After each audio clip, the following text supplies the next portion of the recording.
Some check out for us, will you? See if it's running. You can get George Russell out of that garage. Thank you very much. Kimmy Antonelli, as produced Kimmy Antonelli, who was born on the 25th of August 2006, the day that Sebastian made his first ever appearance at an F1 weekend. You were there driving that weekend. Kimmy Antonelli. One and took some back end of this one, but I'll get him. Supersede Sebastian Vettel to become the youngest ever pole sitter for a Grand Prix.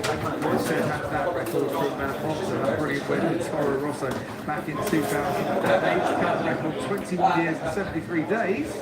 He's got the wheels going, but is that a good sign or a bad sign? I think he had come in and he was stuck in first gear. They have to fire the car on the jacks, and then as it's still rotating round in first gear, I think it's a good sign for Kia. Managed to then get into the rear tyres, stop rotating, and I think they should be good to go from that. This is where it's right.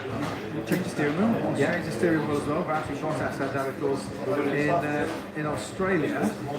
So is that just like a software thing? But we'll change the steering wheel just in case there's a bug with the software on this. I think it's a fail-safe kind of situation, like a belt to braces job. It's just when you're searching for all of the possibilities that this could be, it should not work on the steering wheel.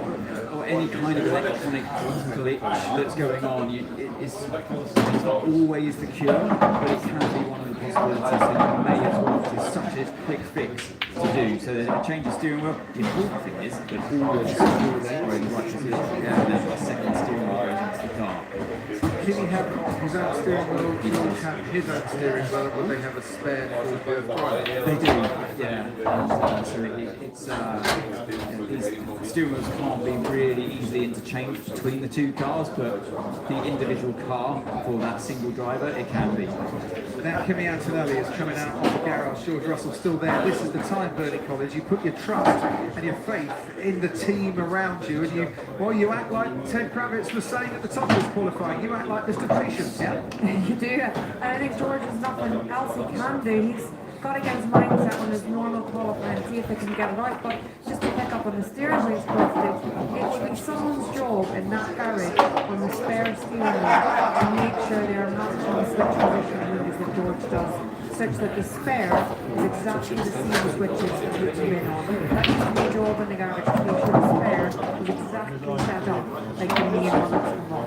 Yeah, sort of job you think, how much we need to do this to make this happen. It looks so important. If Russell can make it over, his engineer looked Aye, because it's pretty composed. I was like, myself, If the car behaves itself this time, it's then the job is now down to the driver to perform in that one and only lap. I mean, talk about the pressure when everything's on the line. Yeah, that's another good sign. The wheels going on.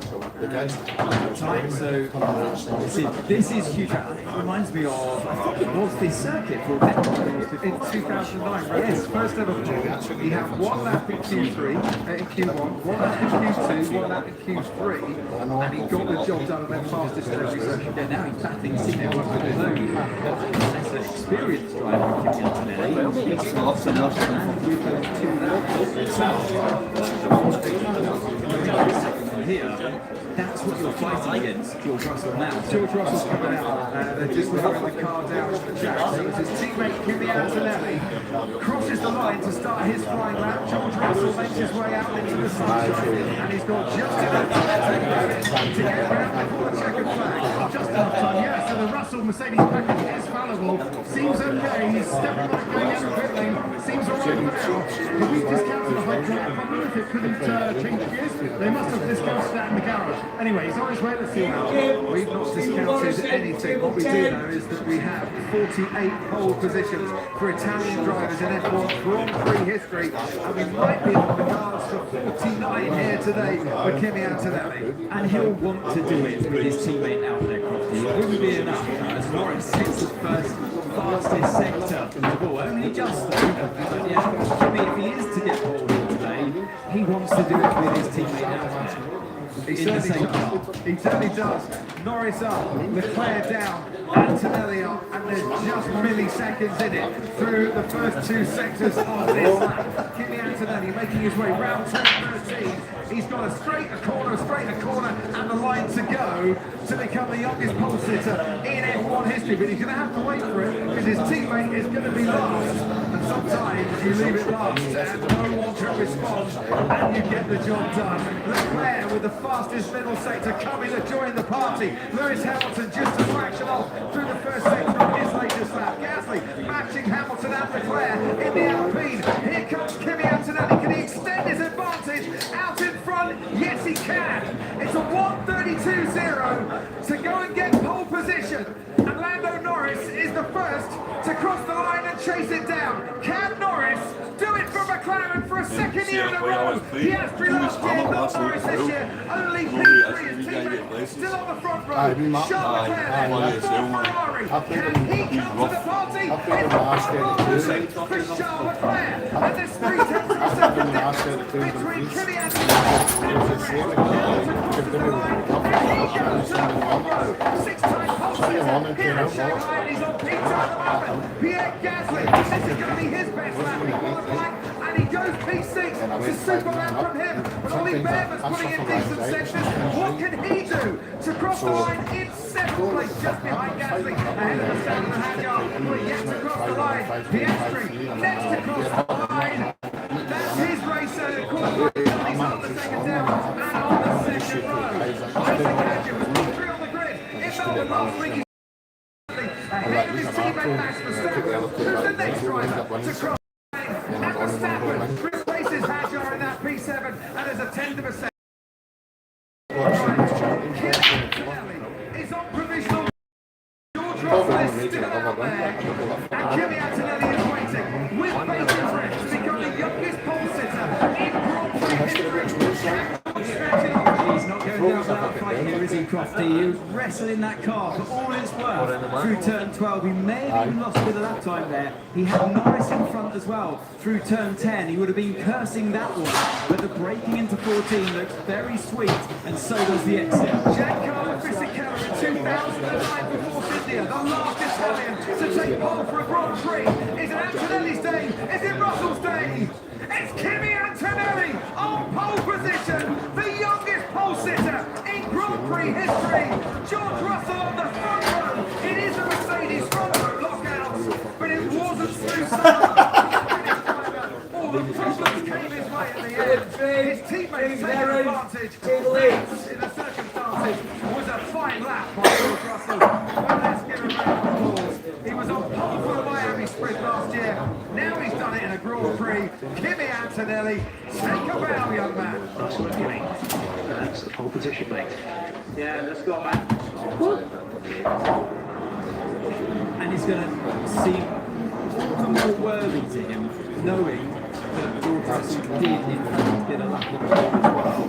I know it was just one lap, but it's George Russell at the very peak of his abilities right now that he's done it to. It was just that one lap for George, but what a recovery from Russell. Really impressive stuff. The car obviously had it in it over the competition, but you want your biggest competition there when you drive a lap like that. So I know exactly what that means to Kimi. He did. It was a phenomenal lap. I mean, regardless of what George would have done maybe on his first lap, the lap that Kimi put together there was incredibly strong. And to get 2/10s, over 2/10s in your pocket over your more experienced teammate, albeit just doing it. That's a great achievement. It's going to go a long way to Kimi's confidence. Lewis Hamilton will start from the second row alongside his teammate Charles Leclerc. Beware starting Ferraris, we've said that once, we've said it twice, and I'm sure we'll say it again because they are a force to be reckoned with at the start of the race. Kimi Antonelli, now he's got that pole, he's going to have to get his race start right because 2 times out of 2 so far this season, he hasn't got it right. Exactly, it's a 100% record so far of Kimi Antonelli not getting off the line cleanly at all. We've seen him do it in practice sessions, but not in a racing situation. So that's going to be weighing on his mind as well. Russell starts second then for the second consecutive Chinese Grand Prix. Oh, what a recovery from him and the whole team as well. There was no panic. They seemed pretty, quite systematic in the way they went about it. Yeah, George will be annoyed by that. These things happen in a brand new set of regulations and rules. And like I said before, nobody's immune from this reliability issue right now. No team will agree. A lot of eyebrows raised such extent that Mercedes have a liability. Maybe a few teams are going to get reliability issues tomorrow as well. It might help them in the race. He's happy with that. You can see the body language.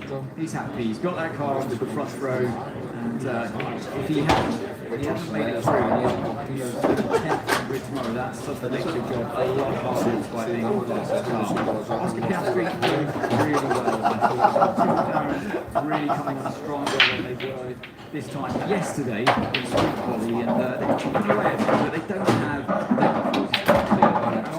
qualifying Lando for the second Grand Prix running into Max Verstappen lines up P8 where he did for the sprint race. Isaac Hadjar just behind him. Pierre Gasly ahead of both Red Bull and Alpine. That's a right result for them. Was the slowest in Q3. And for Mercedes, back-to-back front row lockouts.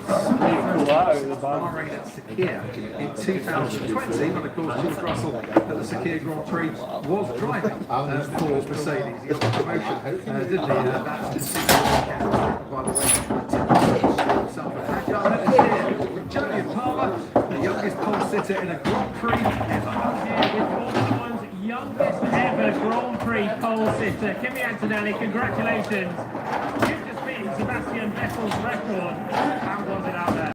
Yeah, it was a pretty key session. So really happy for him to have an issue in Q3. So it would have been cool to see him with 2 sets, but. Yeah, I think was a really good session, clean one, no mistake, and looking forward to the race tomorrow. How could you keep it calm? Were you aware of what was happening on George's car, or were you just so focused on yourself there? Well, I saw he had the issue, but I just tried to keep my focus, to stay calm, and try to grab a good lap, which was at the end. Record-breaking lap. Well done, Kimi. Thank you. George, speaking of the issues, I mean, that was a difficult session. It looked like already in Q2. It wasn't straightforward, but right out there in the end, you managed to get a front row out of it. Yeah, definitely Q2, the front wing broke. Trying to head around that. Then obviously went out Q3, stopped on track, car wasn't restarting, couldn't change gear, and then just not really happy to be standing here because started for the last lap, had no battery, no tyre temp, no nothing. So the team have done a really good job to get us into this position. It could have been much worse. So very glad and well done to this guy. It's been formidable so far this season. Are you guys going to put on a fight, bit of a show out front for us tomorrow? Yeah, I mean, obviously we need to take care of the guys who are really well. They were super fast on the line. So I'm sure Lewis is going to be pretty dicey at the end of the race. But I think for us, we're trying to keep it clean, have a good race, try and put on a good race for the fans and see what we can do. Well done, George. Which brings me nicely to Lewis. In the top 3, you love it here in China, I know. It's been a great circuit with you in the past. And that was a big lap at the end. I saw the moment you had in the first one in Q3, but you put it together when it mattered. Yeah, it was actually a really tough qualifying, a bit harder this one to win. It's so easy today, so putting the lap together was challenging, and Charles put in great laps, these guys were putting in great laps, so I'm really happy with to be up here with these guys. They've been rapid so far this season, but we did some good work. The engineers did some great work over the break, and we managed to get a little bit closer to these guys, so that's really positive to take that forward. The gap was really coming down as well, as you said. Have you got some power to still drive for the race tomorrow for a fight? It's still going to be a challenge, but I'm sure we'll have some fun. I'm looking forward to it. We're having a lot of fun. We learned a lot in the sprint race, so let's hope tomorrow is not as windy as this, and our goal is to try and break the gap between these guys somehow. Well done, Lewis, and thank you, everybody. Good luck for the race tomorrow.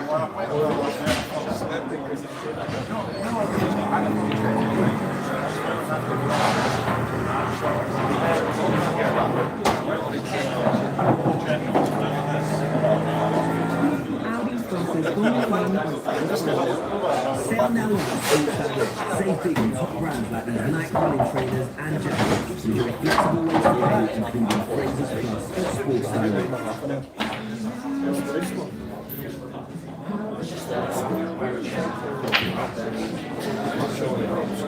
Range that lasts up to 680 miles, memories that last a lifetime. Renault Austral E-Check self-charging full hybrid. Renault Austral with 0% APR representative for £349 per month.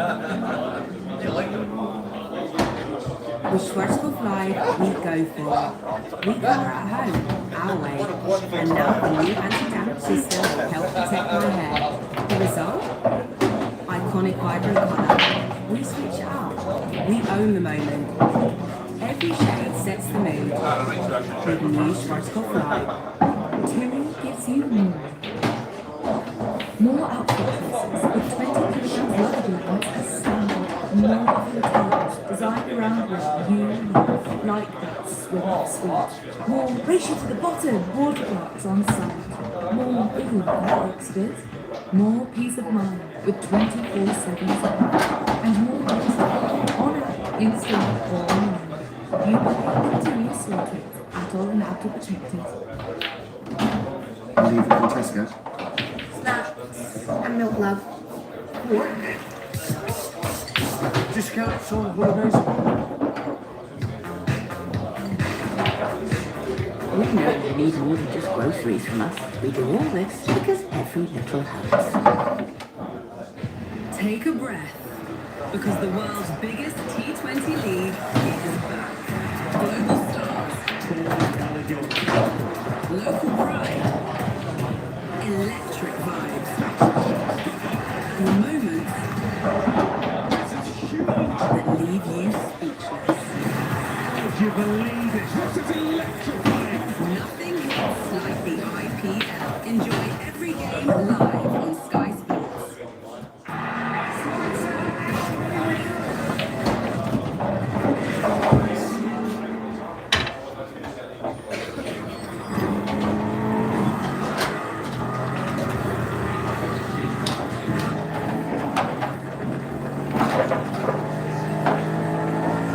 Audi sponsors Formula One on Sky Sports.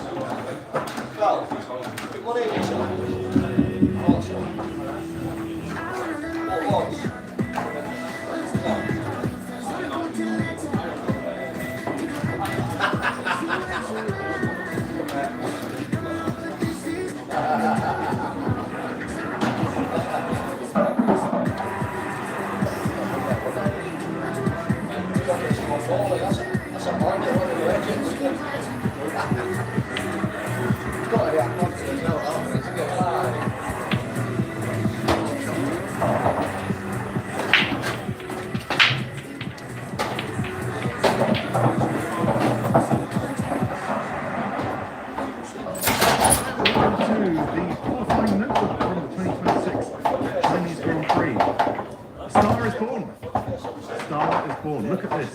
Look at this. We found one. I mean, listen, maybe we already knew that Kimi Antonelli was good. Maybe we already knew from the sprint pole that he had in Miami last year that he was quick. Maybe we already knew that he was ready to win a race. Well, did we? No.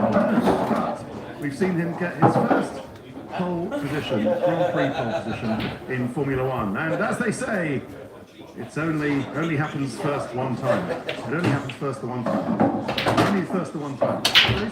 They say as you say, but I don't know what they do say. Anyway, the Chinese crowd here in the paddock are abuzz. They are all abuzz for the new young thing. And all about the new latest thing, the new fashion out there. The crowd attending the Grand Prix, and any crowd attending a Grand Prix, they're all interested to see the bright young buzzy thing in Formula One, and it is Kimi Antonelli. Two things for me on that I've observed. First of all, here a nice scene over here with your left with Kimi's trainer, but no, that's the social media guy with the curly hair, his dad Marco, and one of the team characters because Paul Ripker on the left-hand side picked himself up from the disappointment of Australia. Do you remember when he did that free practice session in Monza a couple of years ago, and he wrecked the car, and he held that with him, he kept it with him, that disappointment for ages. It affected him. He drove slower because of it. He told me that in Bologna ahead of Imola last year. And then what happened is in Australia, you know, totals the car at the worst possible time, just makes it into qualifying, but has a compromised qualifying and then a compromised Grand Prix because of that. George wins, and he's just shaken that off already. It was last weekend, it doesn't matter. Yes, George was confident.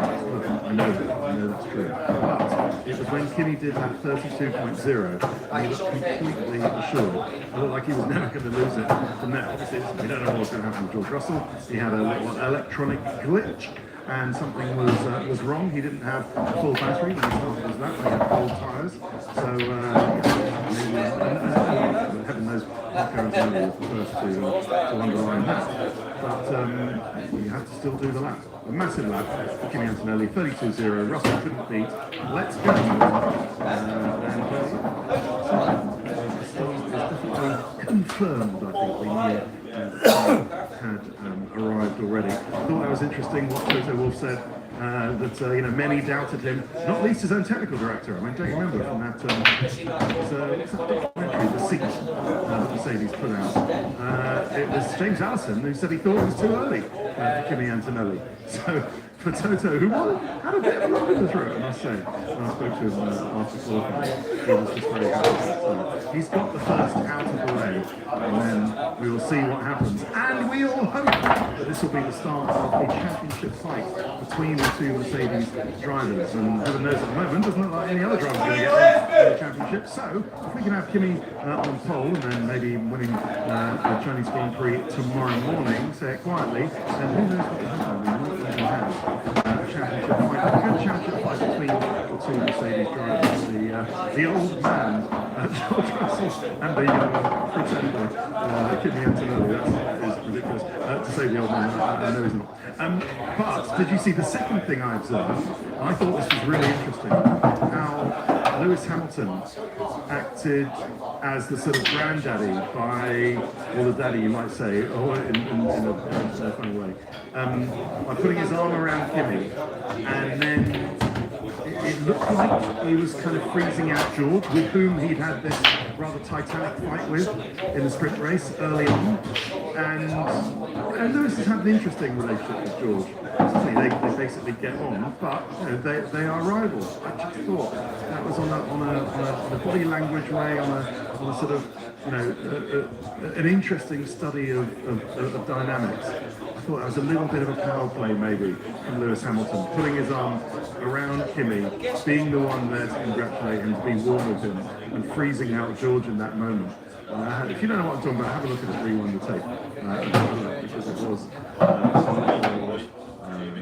snippet of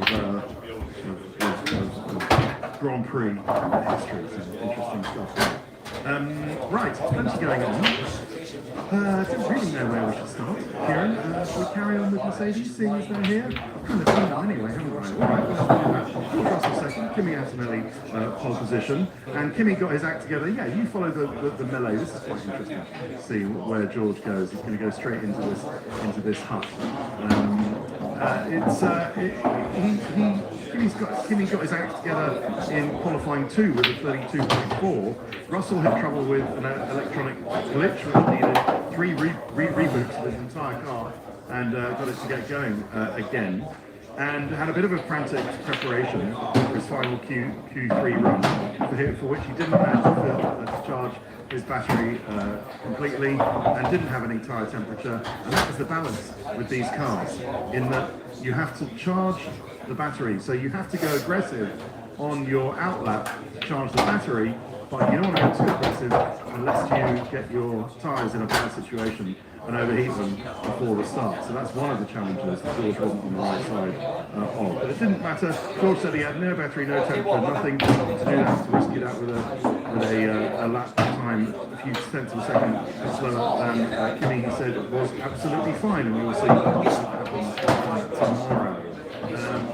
We should do Ferrari next because they will be their next challengers, as they were earlier today. And Lewis Hamilton was brilliant once again, arms around Kimmy and showing George that he's the granddaddy or not. Is this all good chaos here, Kieran?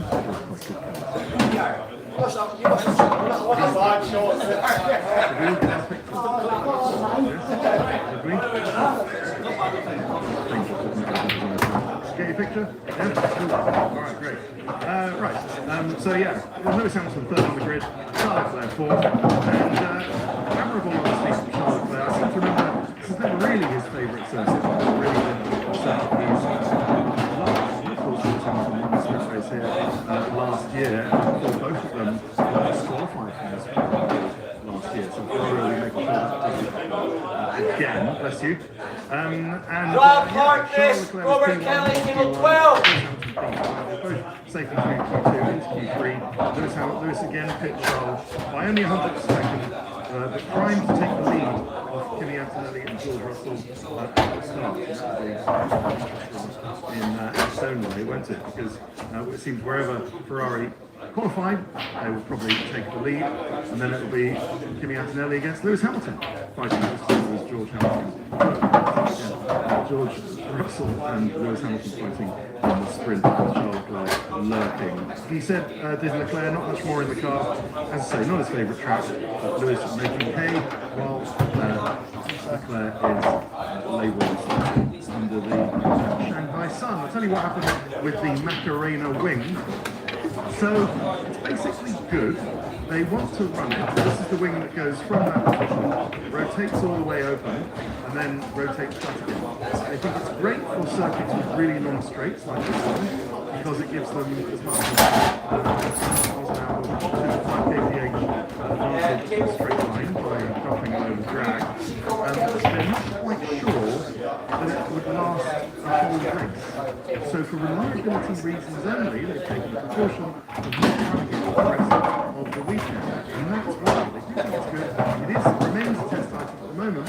They do hope to run it at some point throughout the rest of the year, but that's why they took it off. Luckily, happily, they know the rear wing. They ran in testing in Bahrain, Barcelona, very well. They know it. They ran it in Australia. It works. It didn't take a change in setting up. So they could just put it on and be very much the best of the rest, third and fourth today. So we haven't seen the Macarena wing race here. We haven't seen the last of it. I don't quite know what is going on here. I think we can buy a mug for life, or we get given a mug for life. A modern tea for free. Bring your own jasmine green tea. Is it full of jasmine tea, or is it? Oh, it's cold tea. It's cold. Oh, thank you very much. Excellent. Good. That's good. That's Yo, we're putting you into the shop. It's him over there. Yeah, he's easy to miss. And Hong Kong. It's you guys. Great to see you. Danny Southern, Stephen Henry, Table 8. Thank you very much. Well, nice to see you. And yeah, enjoy your green tea. It's cold, Zoe. Do you? Okay, good. Is that a straw? That is a straw. What a big... Is green tea caffeinated? Or is it not? Jasmine tea is not caffeinated. Green tea is. Sorry, I'm being slow. Yeah. Green tea, but the jasmine tea. Right, let's get on with it, shall we? Red Bull. Maybe we should just gloss over this because it's not pretty at the moment. Oh, hang on, I haven't done McLaren yet. Sorry, Kieran. McLaren.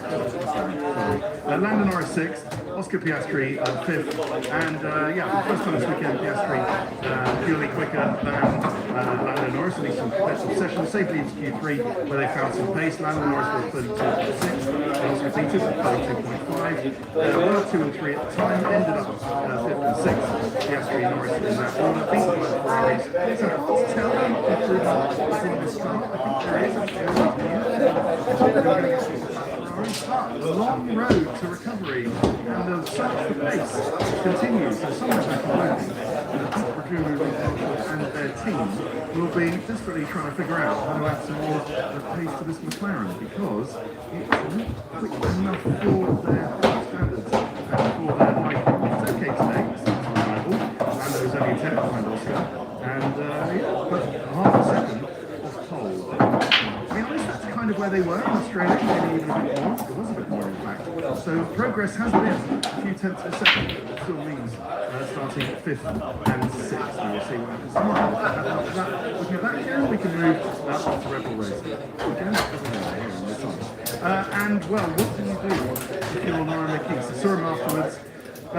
He said, look, we tried everything, as Max Verstappen said, and I said before the session, they turned the car upside down. They tried everything they could, but still it wasn't enough. Still, the car is not performant. And, it seems to be that, that while the power unit is good, and they have some okay performance, the way it's just working, and the way you need to do it, the way you need to attack corners, not getting the best out of the car. Max isn't enjoying it. I think he hasn't enjoyed it since he started racing these cars. We thought when he started, he got into it, he got some performance, or rather some results.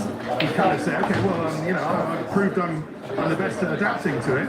Heaven knows he's tried to adapt it, but the car isn't talking to him. It's not giving him anything he wants in terms of getting a lap time or some satisfaction, so he's not happy. The only positive thing is that Isaac Hadjar is right behind him.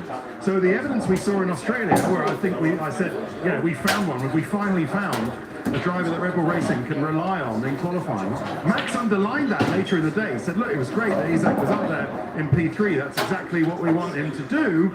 But when the car isn't performing like Max is doing, and he's not having a problem in qualifying, the result is only 8th and 9th. Yeah, they can score some points. Yeah, they can try and stay, what are they, 3rd in the Constructors' Championship. But I don't know.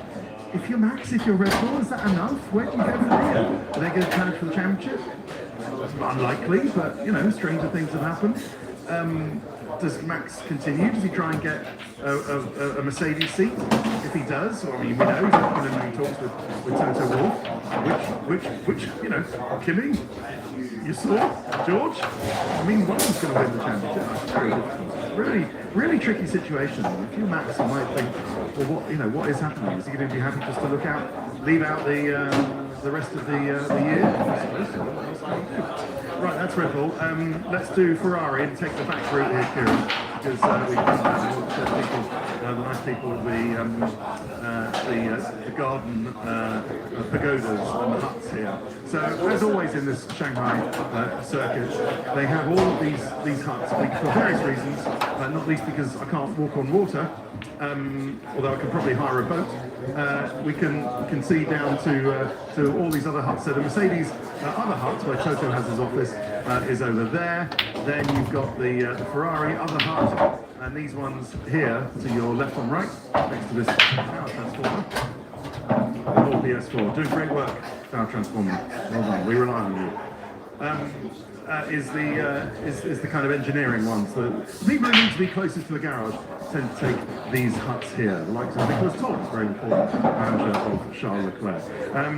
So we're done Ferrari, and next door is Williams, and some very detailed discussions going on here. Dead Styles, Corsairs, table 60. Carlos Sainz, one of Carlos Sainz's team. On Carlos Sainz's scooter there, who's borrowed Carlos Sainz's scooter, who's giving me a funny look. But Williams need to find some answers, because they had a difficult qualifying yet again today. Alex Albon was not happy. He said, it's terrible. I'm sorry guys, I feel a bit lost. Why were we so early going out as well? So the list of complaints continued for Alex Albon. Carlos Sainz wasn't that much better. That's Matt Harmon I think he's probably on a call on the Bluetooth speakers there. I'm sure they are having some calls there. He's the chief designer and technical director. One of them came from Alpine.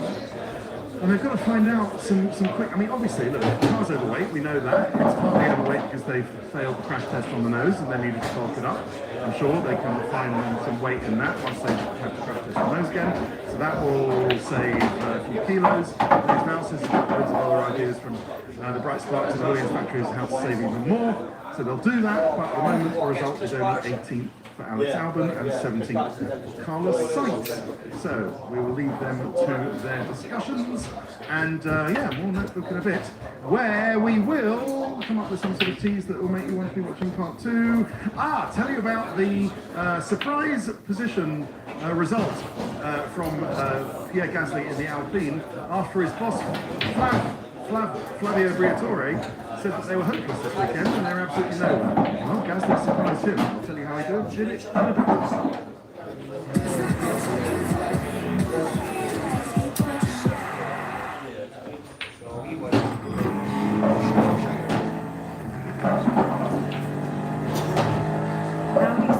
Formula One on Sky Sports. Sale now on at Sports Direct. Save big on top brands like these Nike running trainers and jackets. Enjoy flexible ways to pay, including Frasers Plus at Sports Direct.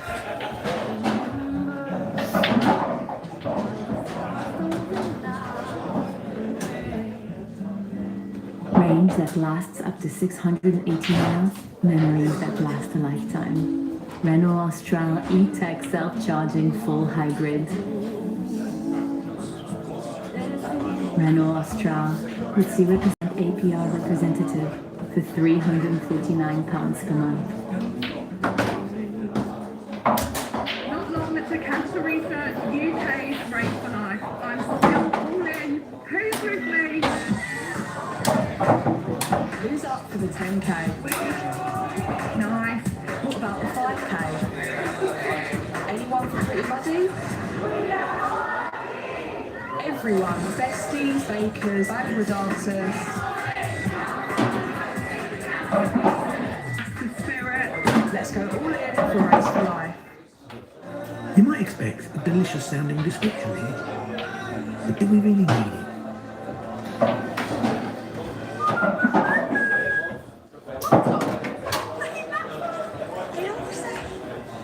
It could be you.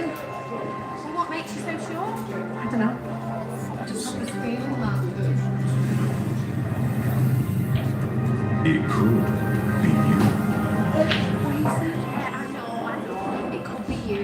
Have you been seeing someone else? What? Like another dentist? It's just your mouth that's looking great. When you use Colgate Total, your dentist visit becomes more of a friendly chat. The Colgate Total system is 15 times more effective at fighting the root cause of many oral health issues. Prevent problems before they start. Colgate Total, from the #1 brand recommended by dentists.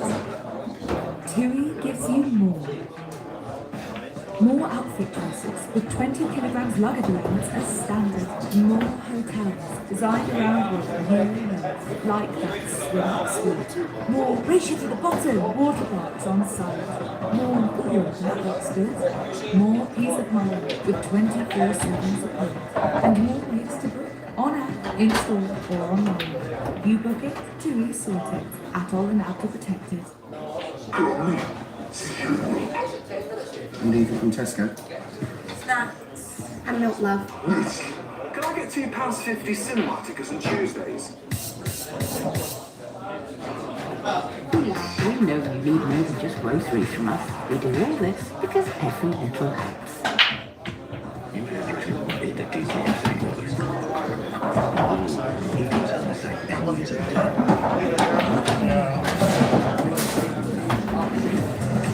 Have you ever discussed leaving your husband? Why not? I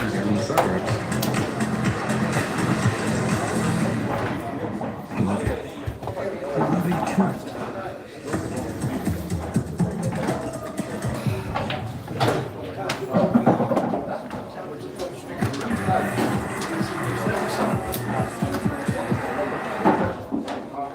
Hello there and welcome back to the notebook from the qualifying session, Grand Prix qualifying session for the 2026 Chinese Grand Prix. The cherry blossom is out, the birds are tweeting and singing in the air, life is good. We're heading to Japan next, by the way, where there will be more goings on. Reese Redcliffe, John Tater, table 7. And then we're going to have a break. So we're just waiting for the announcement that the Bahrain Grand Prix and Saudi Arabian Grand Prix in Jeddah are cancelled, we think, but postponed maybe, or who knows. If you have calendar that's given to you by I had this morning. It came up earlier, flashed up cancelled on the dates in April, and then it quickly went back to the Bahrain Grand Prix being happened. So it seems ahead of themselves.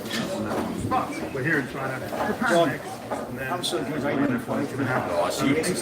Well, I don't really understand still. Why don't we go to, to great? Why don't we go to Istanbul? Why don't we go to Hong Kong? Why don't we go to Portimao? And then why don't we go to Wimbledon? Why don't we go to some cool races?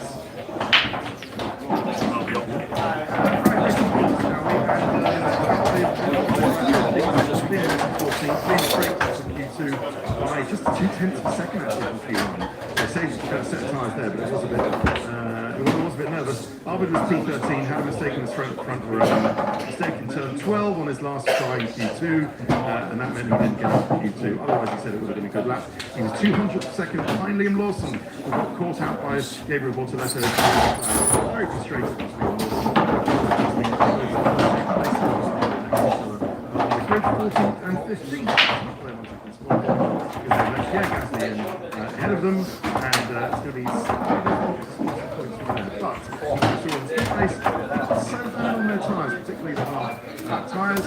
So we'll see lovely, new, shiny, soft tyres. We don't think they will run again, unless there's a safety car with about 10 because it's going to be medium hard or medium hard tomorrow. Let's see what we're going to see those red stripes soft tyres. Again, we believe. Right, what's going on at Aston Martin? Well, it's still effectively treating Grand Prix as test sessions. They gave it a go today. They are on the grid. Fernando Alonso is 19th, Lance Stroll 21st. He was beaten by Valtteri Bottas in the Cadillac.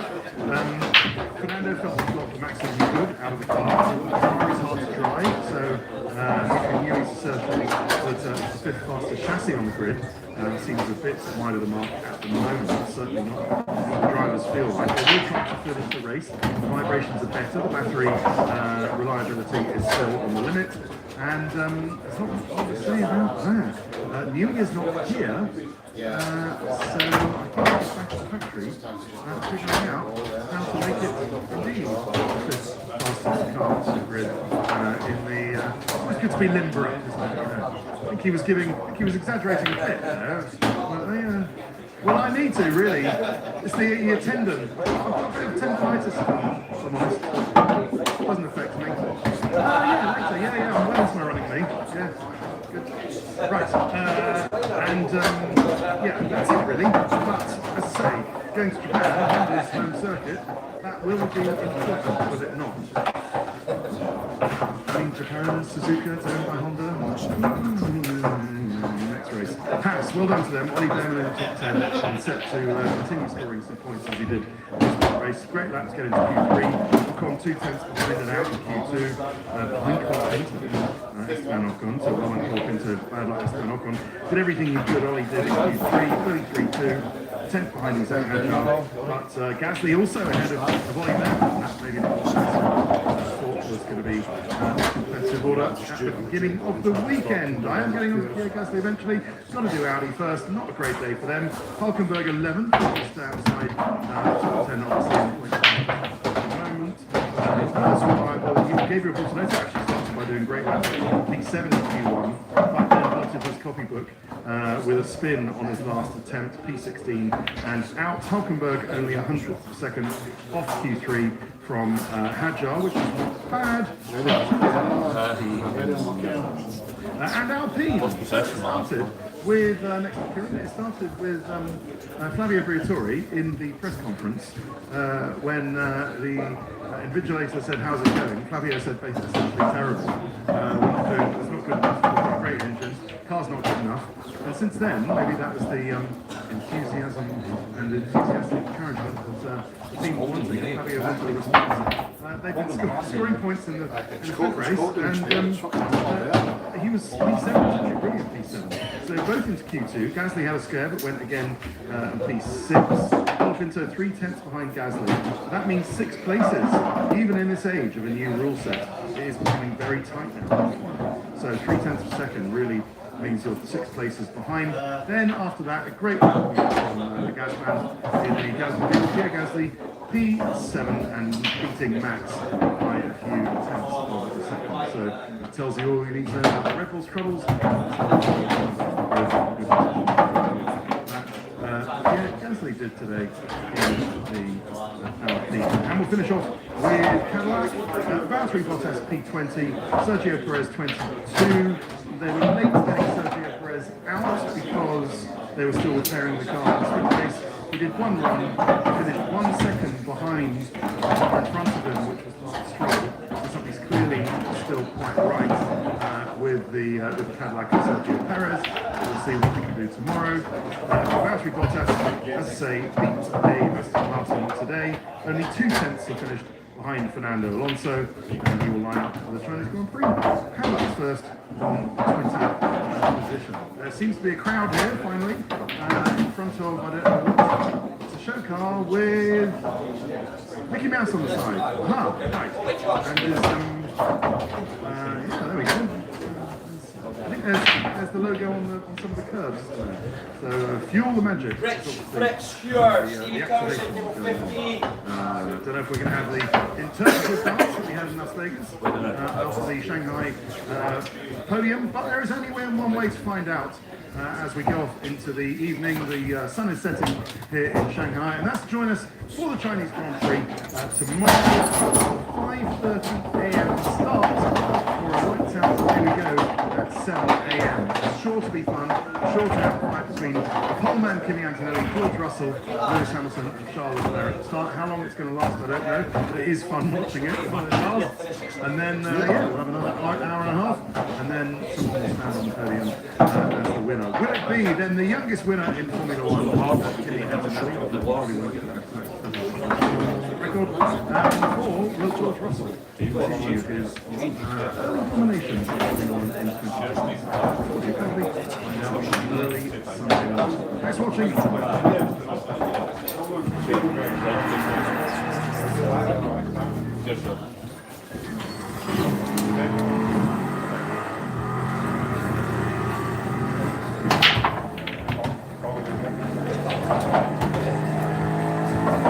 Audi sponsors Formula 1 on Sky Sports. Sale now on at Sports Direct. Save big on top brands like these night running trainers and jackets. Enjoy flexible ways to pay, including Phrases Plus at Sports Direct.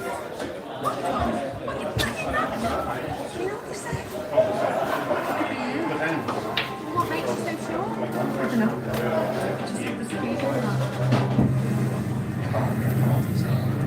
It could be you. Done my shit here. Be you. Every racing driver Fucking asking you, I'm telling you. comes from this famous motorist. There are 2 other races who might challenge them. Look at fucking camera on me. Before you win all 3 of these, you have won to a triple crown of motorist. And currently, there's only 1 driver who has won. How'd you go on this morning? Why, you put Sean Bennett on it.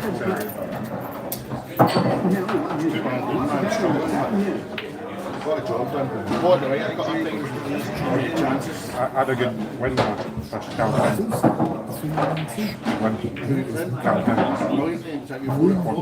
To celebrate their achievement in 60 years old. That stuff everyone has to do.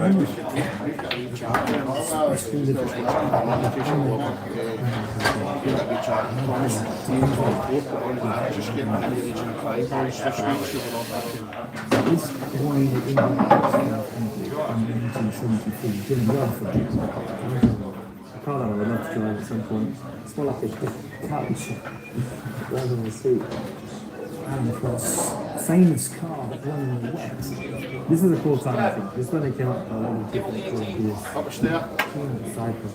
That's why I like the proportions. Played alright. Almost square.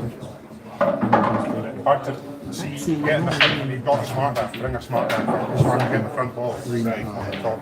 The triangle is shit. Le Mans winner. That's a big Yeah, one. a triple crown for McLaren. Yeah. In the hopefully I can add to it. unique here, Lando, is the design of your car for the Monaco Grand Prix. Yeah. Has got elements of all these three cars to take the covers.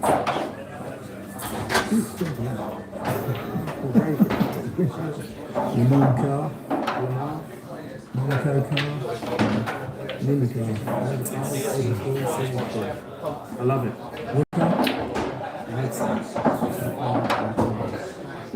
How do you feel about getting your hands on other disciplines as a driver? Is that important to you? I love the Le Mans style, I love the team racer, going through and making it the morning. It's not just about who can be the quickest on every lap of the race. There's many aspects which have to come together for you to win. So a whole different challenge in good ways. Indianapolis, have you ever been and seen the cars in the flesh? I've not. I'm yet to do that. I'm yet to go and just watch the race. I've watched it probably the last 5 years on TV. There's always over 2 million. I went there a couple of years back and it was absolutely, well, frightening. Crazy. I have to be crazy. Monaco, imagine that leading in Monaco Grand Prix. It's not too much money. It's just web. I mean, one of my first weddings special place. Big on the podium aspect. We're winning the race. It's a whole different challenge in the first place with the pressure and nerves. It's one of the most difficult tracks in the calendar. And you would describe Monaco as a bit scary. Was that your first experience? Formula One is mind-blowing, like just how quick things approach and then how much anticipation against it was. It's for me the winners. You're turning around and you're thinking this speed, this hard system getting 2 centimeters away from the wall. For me, it was one of the most mind-expanding experiences in the racing car. I've got to say, looking at these modern athletes, it's so long. I have no idea how to get around the nose head in it. So it should be articulate. It's sort of a challenge. I mean, the length and also the width. This is the cars behind. I can't imagine driving a 3-pedal. Different ballgame to no power steering. It's a different challenge now to what it was back in the day. What's your favourite Monaco moment? I think like doing that very first lap from going from feeling like it's a road to it's a racetrack. I think that's pretty special.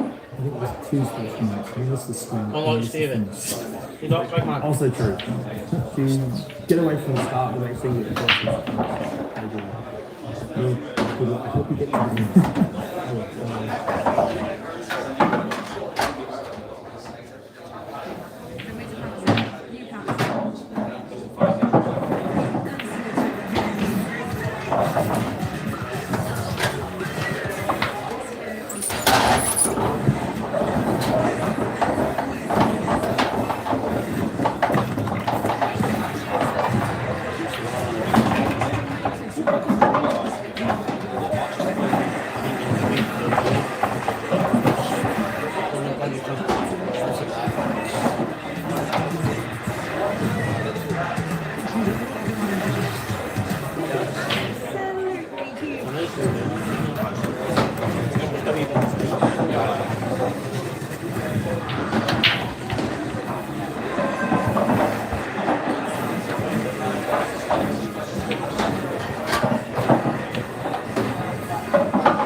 A big win for Coventry in this fixture back in 2008. Since then, it's been slim pickings for the Sky Blues. In 6 league games, 6 straight and drawn 3, some to the bottom of the FA Cup twice. Welcome back, and of course, let's thank you so much. In the company of Ryan Reynolds, we've gone from Ryan Reynolds to Jonathan Oates. Scott, there's no place I'd rather be. You've come crawling back, have you? Where are you two Hollywood friends now? We just sat on the sofa, we're going to throw to in just a second. Anyway, give us the team news absolutely flying again, aren't they? 6 successive wins now. They beat Preston 3-0 on Wednesday. And Frank Lampard makes a couple of changes from that game. Hadji Wright returns up front in place of Ellis Sims. Wright scored 6 goals in his last 5 games, but was rested against Preston. Josh Eccles will play just behind Wright, so Eccles replaces Brandon Thomas Asante in the starting 11. Sims and Thomas Asante drop to the bench, where they'll be joined by Joel Lacabodier, who's back from suspension. As for Southampton, they make 3 changes from their midweek draw at West Brom. Carl Larry came on for Ross Stewart at half-time on Wednesday and headed in the equaliser in stoppage. He starts today. Alan Scott, table 14. And it's a blow for Southampton that Leo Cienza also got injured in midweek. We'll try and find out a bit from Thunder Eckert how serious that injury to Cienza is. Cameron Bragg is in, so is Casper Yanda. So we think it's more of a 4-3-3 with Finn Azaz shifting over to the left. So this is certainly one of the sterner tests that Coventry have got left this season. And I'm sure Frank Lampard is about to tell you, bro. Sure. Johnny, thank you so much for the team news. We can head straight over to Frank Lampard. Throwing the pertinent questions his way. Frank, thank you so much for joining us ahead of kickoff. We spoke to Matt Grimes a minute ago. He's talking about everyone staying very calm indeed, but enjoying the ride. Is that the message that you're giving your players? Yeah, stay calm, focus on the job in hand and what we need to do. Take every game in front of us. Obviously, I think the good feelings, good atmosphere, fans are excited, everybody can be excited, but we have to stay very focused on our game. Seems to be building very well indeed. Players coming into some really, really good form. The amount of points that you're garnering at this end of the season, the fact that you can bring Hadji Wright out, drop him back in, keep everyone very, very hungry. Seems like a really harmonious group at the moment. Yeah, they're in good shape, group, I have to say. Through the season, I think we had a very good first half, and we had a small squad. We relied a lot on the same players, and we probably felt that fatigue kick in a little bit.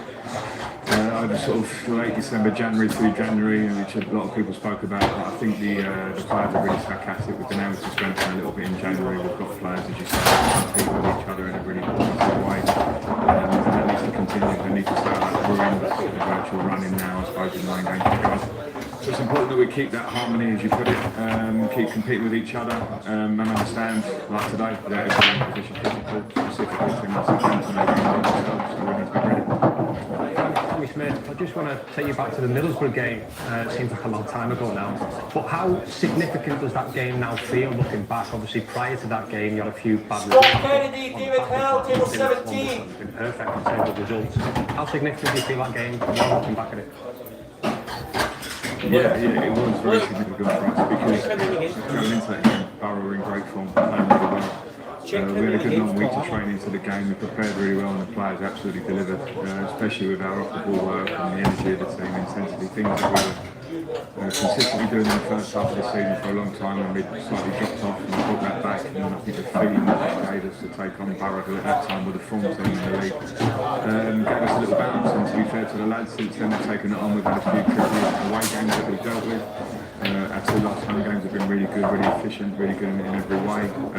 So yeah, it was I wouldn't say a turning point, we still remained right up there before and after Barrow, but in terms of the feeling for the lads to come out of that game and the way they played it, they've taken that forward. Hi Frank, William here.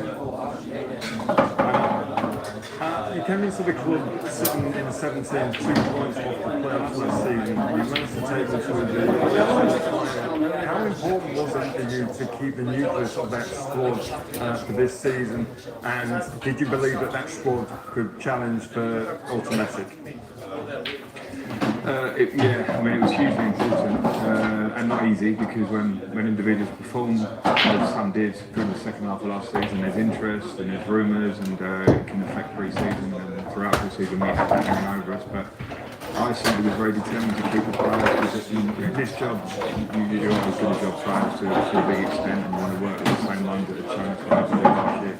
And then when we got to pre-season, at the end of pre-season, I guess, I felt like we had a squad that was capable of challenging. I felt like we'd probably be challenging hopefully for the playoff areas. We didn't have the biggest squad. I was a bit concerned about what injury and the options that we might have compared to some of the other teams around us. But what the lads did was to show an incredible approach to pre-season and the start of the season. Found a really good rhythm straight away. And where we have worked together a lot of us, we haven't made so many changes since I've been in. And what the players did really was they keep working, they keep training, they get on very well together. And I think in this championship specifically, probably any level of football though, you have to have a good dressing room, a good desire to get through the good moments, but then specifically the tough moments, to stick together. And these boys do that. So we've got one more game to continue with that, and we can see what we can do. Frank, Kev Phillips here. Just leading on from Noel's question there, just a bit about, you've achieved everything there is possibly to achieve in the game. Where would this rank, if you are able to get Coventry over the line and get them promoted to the Premier, where would this rank in your personal achievement in your career?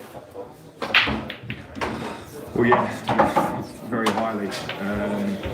As a player, I was fortunate enough to be in really good teams and squads, specifically in the Chelsea years, and you rely on your teammates and you do your bit. But I think as soon as you step over to be a manager, you realise the responsibilities.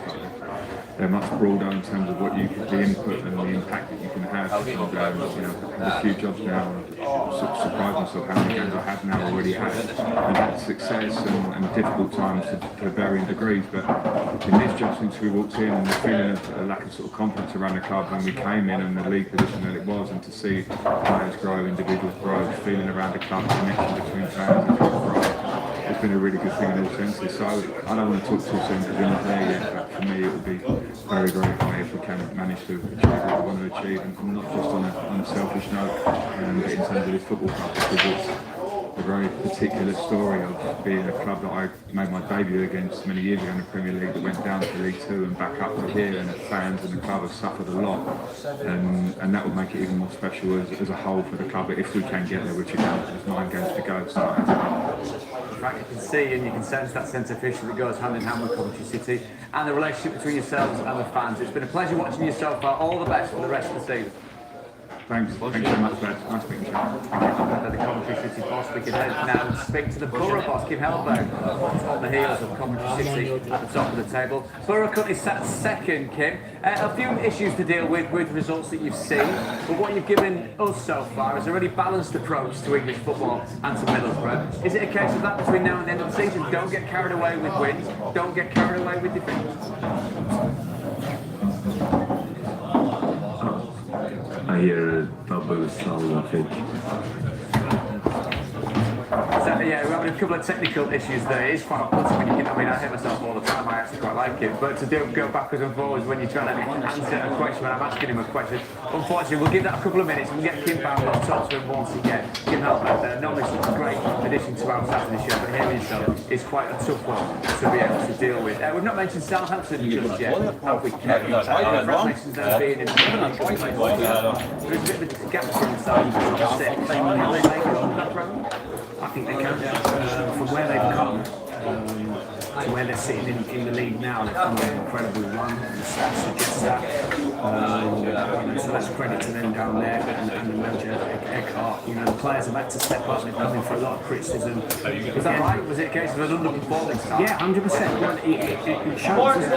Well, it shows that they're just trying to get it out of them and trying to get that consistent run of form, and they're doing that now, and they're finding that form at the right time in the season. I think they're sitting in a really good position. Of course, it's going to be a big tough test for them today. I'm sure they would take a point now, get out there, and and finish the season as strong as they possibly can. So there's every chance that they sneak into the playoffs. But if they do that, history shows that they'll arrive in their third conference, and they'll be a huge threat coming into the playoffs if they can get in. Kim talks about taking a point to them in midweek, wasn't it, in the Championship? Vital point possibly come the end of the season up against the West Brom side, fighting for its Championship. Fucking drank his corner. Do you think they've got enough in the locker somewhere to be able to make up the top 6? From a squad point of view, we'll have to say yeah, very, very strong squad. I think that's a big problem on Wednesday. Yeah, I really do. I think the run they've been on recently, up to 9, unbeaten now, it just carries that momentum, as Kev just talked about there. You know, when you come to the business end of the season, you try to get that spot, You went for now? 10 points. Yeah, I do think that's a big one for them. Just tough game for today. Should be a big one. Let's not forget, you know, it's very rare, isn't it, that you lose your top goal scorer during the season when you're trying to push for promotion or getting a player to lose an Armstrong. Replacing him with Larry, who's got himself a couple of goals. He hasn't really hit the ground running. It's a big gamble. You know, it's starting to pay off now. So it's very rare to see that. So credit to them to be able to keep doing what they've been doing. I suppose anything that comes down really has to come to this cloth. That's the top end of the table. Teams potentially hunting down that promotion come the end of the season. And that's back as well. Then we'll not quite to speak the club time, are we? But there's some very, very big clubs and some very big results needed to pull away from those relegation places. We'll take a look at that after this break.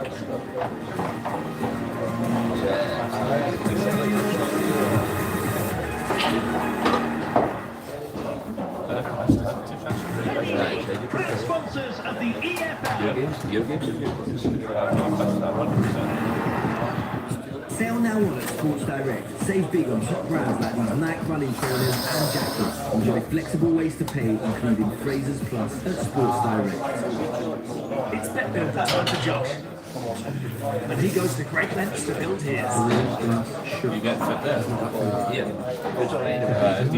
I got that. I've got some different You had the first household as well. You seen yours? Bet Builder. You build it. We give you a free bet every week of the Premier League season and a big boost every day. That's satisfaction from Ladbrokes. Bit of the sound up, yeah. You might expect a delicious sounding description here. I think that, yeah. But do we really need it? They close again as well. TUI gives you more. More outfit choices with 20 kilograms luggage allowance as standard. More hotels designed around you like that Swordfish Street. More race you to the bottom. Waterparks on site. More, ooh, that looks good. More peace of mind with 24/7 support. And more flights to book on app, in store or online. You book it, TUI sorted. At all app protected. I'm leaving from Tesco. Snacks and milk, love. Discounts on holidays abroad? We know you need more than just groceries from us. We do all this because every little helps. It's tighter in race between Mercedes and Ferrari than I ever expected, so hopefully they can carry that forward to China. The Chinese Grand Prix, live on Sky Sports. Panini, proud sponsors of the EFL.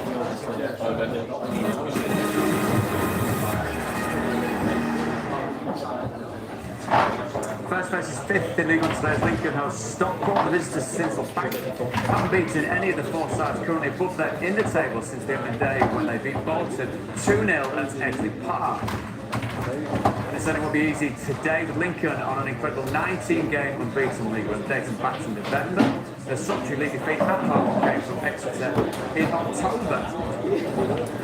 That run means Lincoln now sits 4 points clear of Cardiff at the top of the league and 30 points clear of Bolton in third, who are also in action today.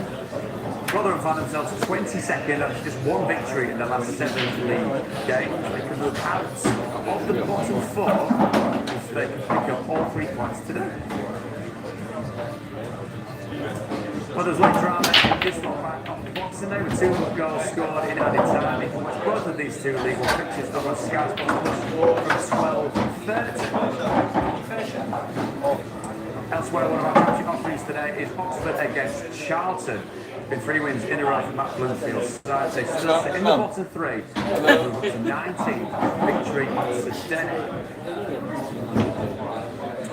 Clarification of what that battle looks like at the bottom of the table. Jack Chair, Junior, right, Edmondson, table 8. Just outside of the relegation places on goal difference. So a chance to climb out of the bottom three off the back of that great run from Matt Bloomfield joins us in the sunshine of the Doorsound Stadium. Matt, thank you so much for joining us ahead of kickoff. Big smile on your face, and no wonder why, given the form that your players are in at the moment. Yeah, we've been working incredibly hard, plus, as you know, and we've been managing to put a few points on the board. There's still plenty more work to go. We've just carried away, and the Championship's a really tough division, but we've been really pleased with how the last couple of weeks ago for the ball front, and we're obviously hungry for some more. How does it break?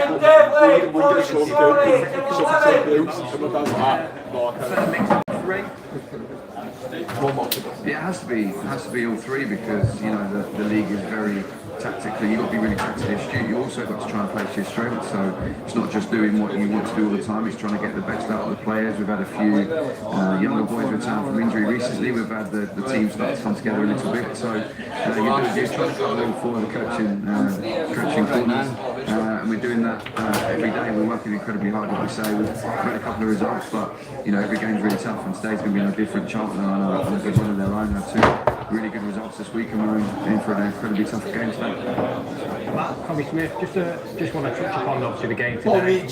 But it looks like a pretty big game.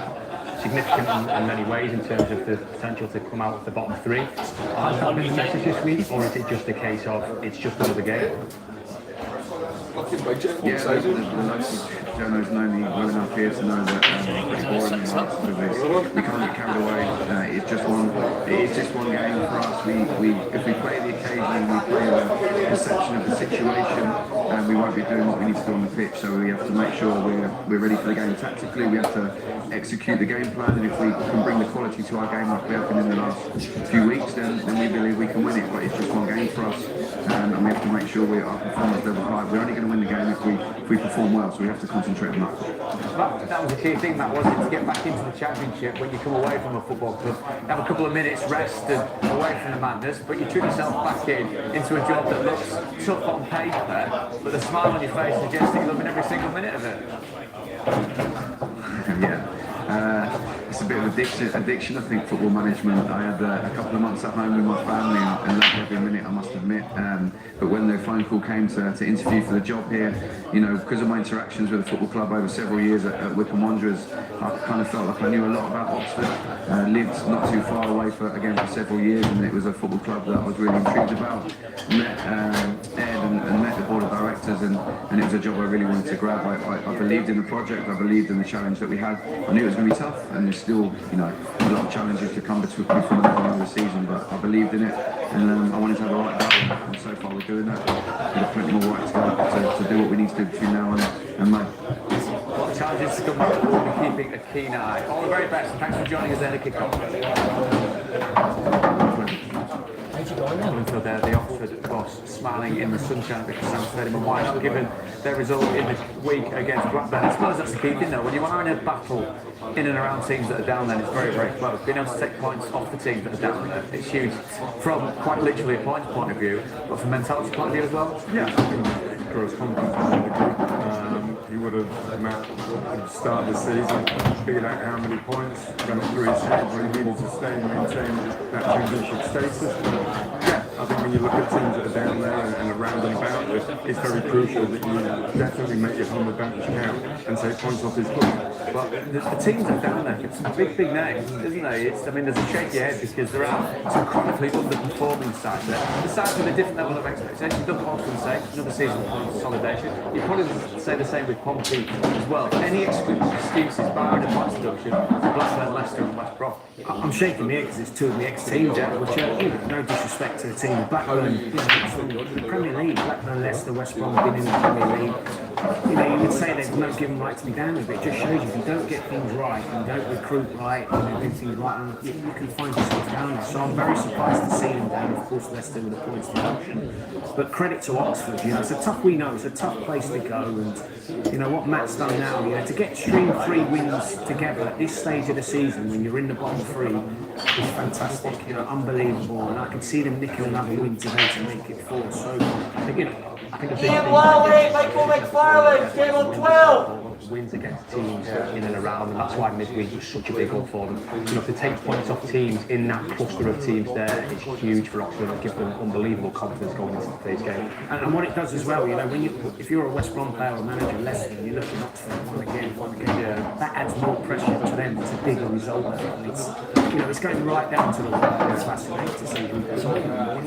There's teams that have made changes. Leicester sticks out, should go out and go this. And also when there was much needed a long time ago. Yeah, I think, he was the right type of manager at the right time to go in there, defensively, make it solid and make it hard to break down. And then you're just relying on your offensive players to get goals, to get the win during the week. So I'm surprised that Gaz has taken good stuff. This is how it looks. No, we know that Sheffield Wednesday will be playing League One. Give them that as well. I'm not asking you to set things in stone here. We see West Brom, of all people, in League One. Well, look, they've got some really crucial games in the final. You look at the home game, Wrexham, Millwall, and even Ipswich. They're all in the top 6. So that's going to be a really crucial game for them to try and make that home game count. West Brom, for me, look like the teams that I can see on the board now, they're the ones struggling at the minute with confidence, yeah. And then I've got to look at the last fixture here. Blackburn and Leicester play one another last game of the season, so that's going to be intriguing. But yeah, look, he's going to go right down to the wire, as Tom said, and Oxford at the minute look like they've got the momentum of the league, and against Ricky Bowman, table 10. Yeah, Blackburn, West Brom at the hardest opposition. So that Bluefield second some motivation from what the experience of Liverpool Taxon. Going into that last game of the season, they were in the box seat to sort this out. He's got experience of that, but it didn't quite go right. Does he put that into the Oxford side to make sure it does go right? Possibly. I think you've got to lean on your experiences, good and bad, throughout the course of the season. I think he will know where it potentially went wrong for him, and it's about translating that now to this Oxford side. I mean, you'd have to say the last 3 games have been brilliant, but he will know that this one is going to go. Tough games, it really is. I mean, just my weekend game where the teams are playing together. It's a big week of football in Manchester, and they'll be hoping that today you can get another 3 points and just keep that momentum building. The game was boxed during the course of the week. It really was put into perspective. Amelia Aspen, a 15-year-old academy goalkeeper at Oxford United, tragically passed away at the age of just 15 years. Our thoughts and prayers and fond memories to her and her family as well. All of us at Oxford United are heartbroken by the tragic passing of 15-year-old academy player Amelia Aspen.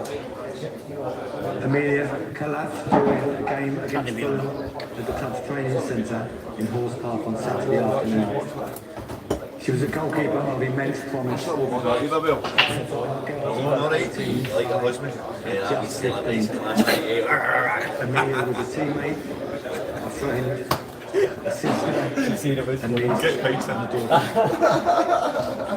will be greatly missed by everybody who knew her. Amelia's teammates and family join us here on the pitch tonight as our football team comes together to pay respects. Please join us in a minute's silence, beginning and ending with the referee's movement as we remember Amelia.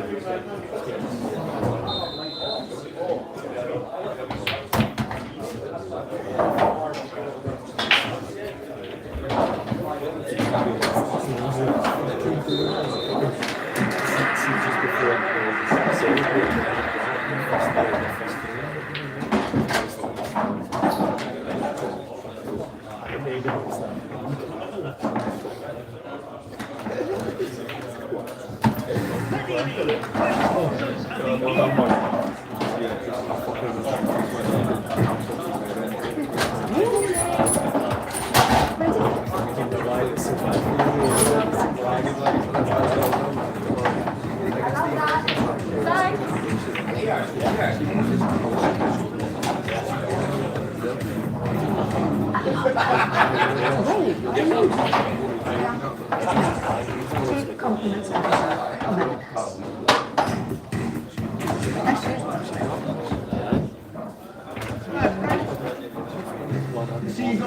listen anywhere but. Why you lot? Oh, these tough times getting to you, pal. You bought history. We name it. Stop living in the past and live in there now. You plastic fans are all noise. You can't even fill your stadium. We're gonna ruin you this season. On a bet.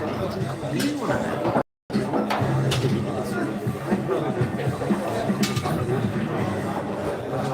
Timmy gives you more.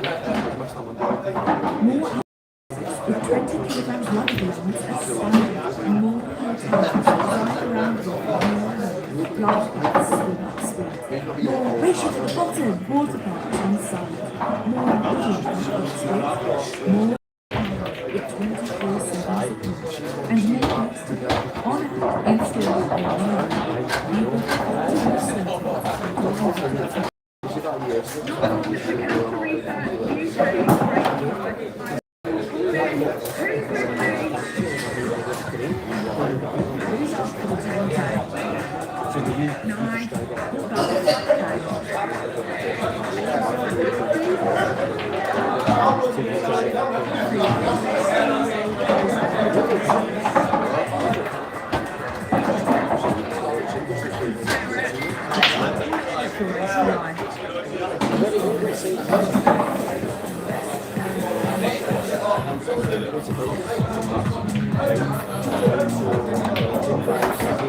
With Schwarzkopf Live, we go for it.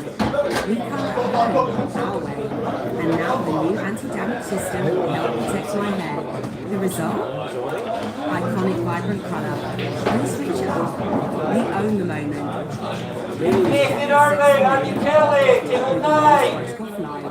Wait, you've been seeing someone else? What? Like another dentist? It's just your mouth that's looking great. When you use Colgate Total, your dentist visit becomes more of a friendly chat. The Colgate Total system is 15 times more effective at fighting the root cause of many oral health issues. Prevent problems before they start. Colgate Total, from the #1 brand recommended by dentists.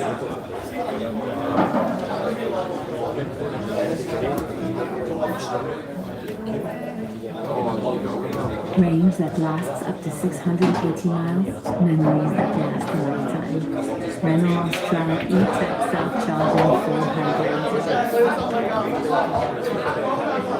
Renault Strada with 0% APR representative for £359 per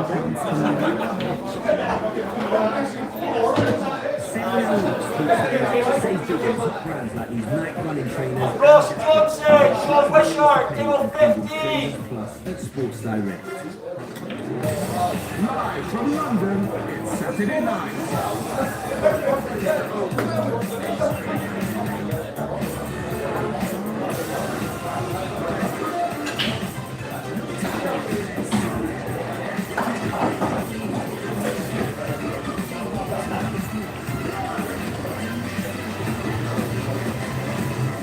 The new faces of Saturday Night Live UK live on Sky One. The world's biggest T20 league is back. And nothing hits like the IPL. Enjoy every game.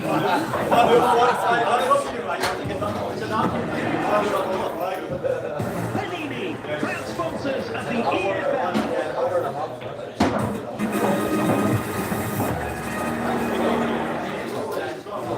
Harrogate Town face Salford in one of our League 2 offerings over on Sky Sports Plus this afternoon. The visitors arrive in North Yorkshire off the back of 3 wins in their last 4 league games. Harrogate themselves have only been beaten once in their last 6 league games. That came last Saturday in a 4-1 loss in Milton Keynes. They sit bottom of the league, but they've jumped 3 places with a win today.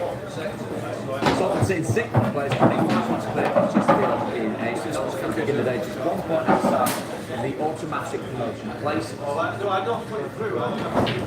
wonderfully not face Chesterfield and Lane. Both of these League 2 games are available on Sky Plus, kicking off at 12:30. Our feature game comes from the CBS Arena as we get ready for one of the stars of this countryside so far this season has been their goalkeeper Carl Rushford. This week, Johnny Phillips went to meet him.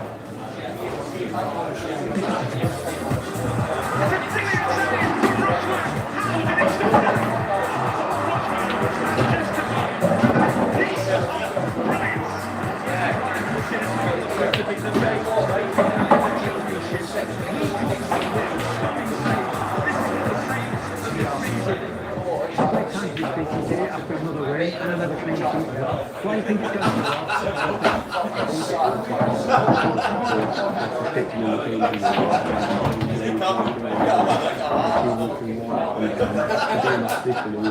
and playing against a team that's a bit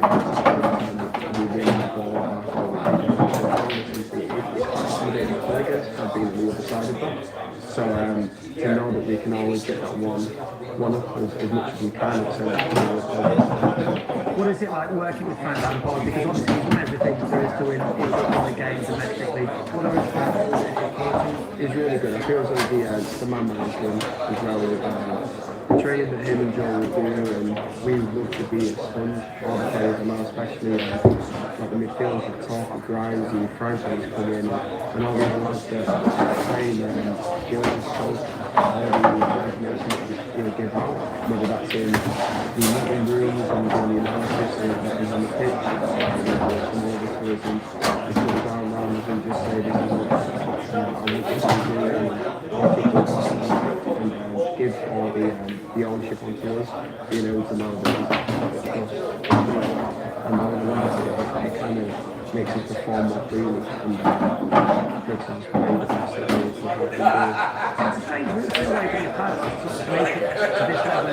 You've gone out on loan several times. Is that something that you're happy doing to get that chance? 100%. I think it was something that I spoke with Brian was here and to Worthing. It was same tier, but I didn't care about the level. I just wanted to play. The physicality of the game as well. So I was still young, skinny, and getting bullied almost in the corner, and but playing the game, 30 games there, and League 2, taking the steps up, not jumping too quick. If I wasn't pushing that, if Brighton wasn't pushing that, then I might be off in the system a little bit, and would be nowhere near the goalkeeper that I am now. Still very young in keeper terms, 24 years old, but obviously I imagine the Premier League is where you want to be, but it's not an opportunity with Coventry City. Clearly really well suited to you at the moment. Yeah, I need to get into the Premier as quick as possible. I feel as though that I've had the gradual steps of going up in the leagues and had a few seasons in the Championship. I feel as though that I'm ready. We're in a really good position to I imagine you knew Coventry before you came here, but when you joined the club, you really get the flavour of everything that it's about. Has it surprised you in any way? Oh, 100%. Like I was speaking to before because he was constantly in the fire industry and calling us and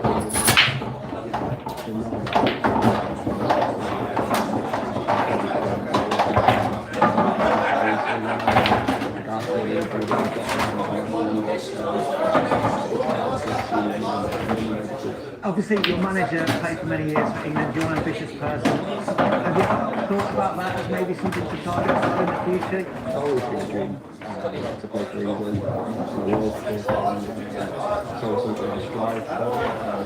Getting involved with England youth, it's been a privilege, but obviously I didn't play as much as I wanted to.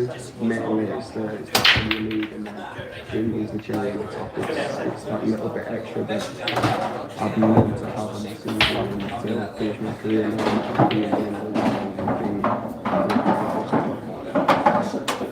Well, very ambitious, and you can understand why, given his form this season and how highly regarded he is. From a striker's perspective, Sam's got anything that he'd hate to face because he seemingly saves everything, doesn't he? Absolutely, the montage there are very impressive. I've seen it on a couple of occasions. He's got everything, the reflexes, the agility, good on the floor, distribution, and he commands his area as well. He's been fantastic for Coventry. Whether they go up or not this season, hopefully do, and they can retain him. That's a big question, but yeah, 24 years of age and being looked at one as maybe getting on the English squad as well. From what we've seen, it's obviously very ambitious.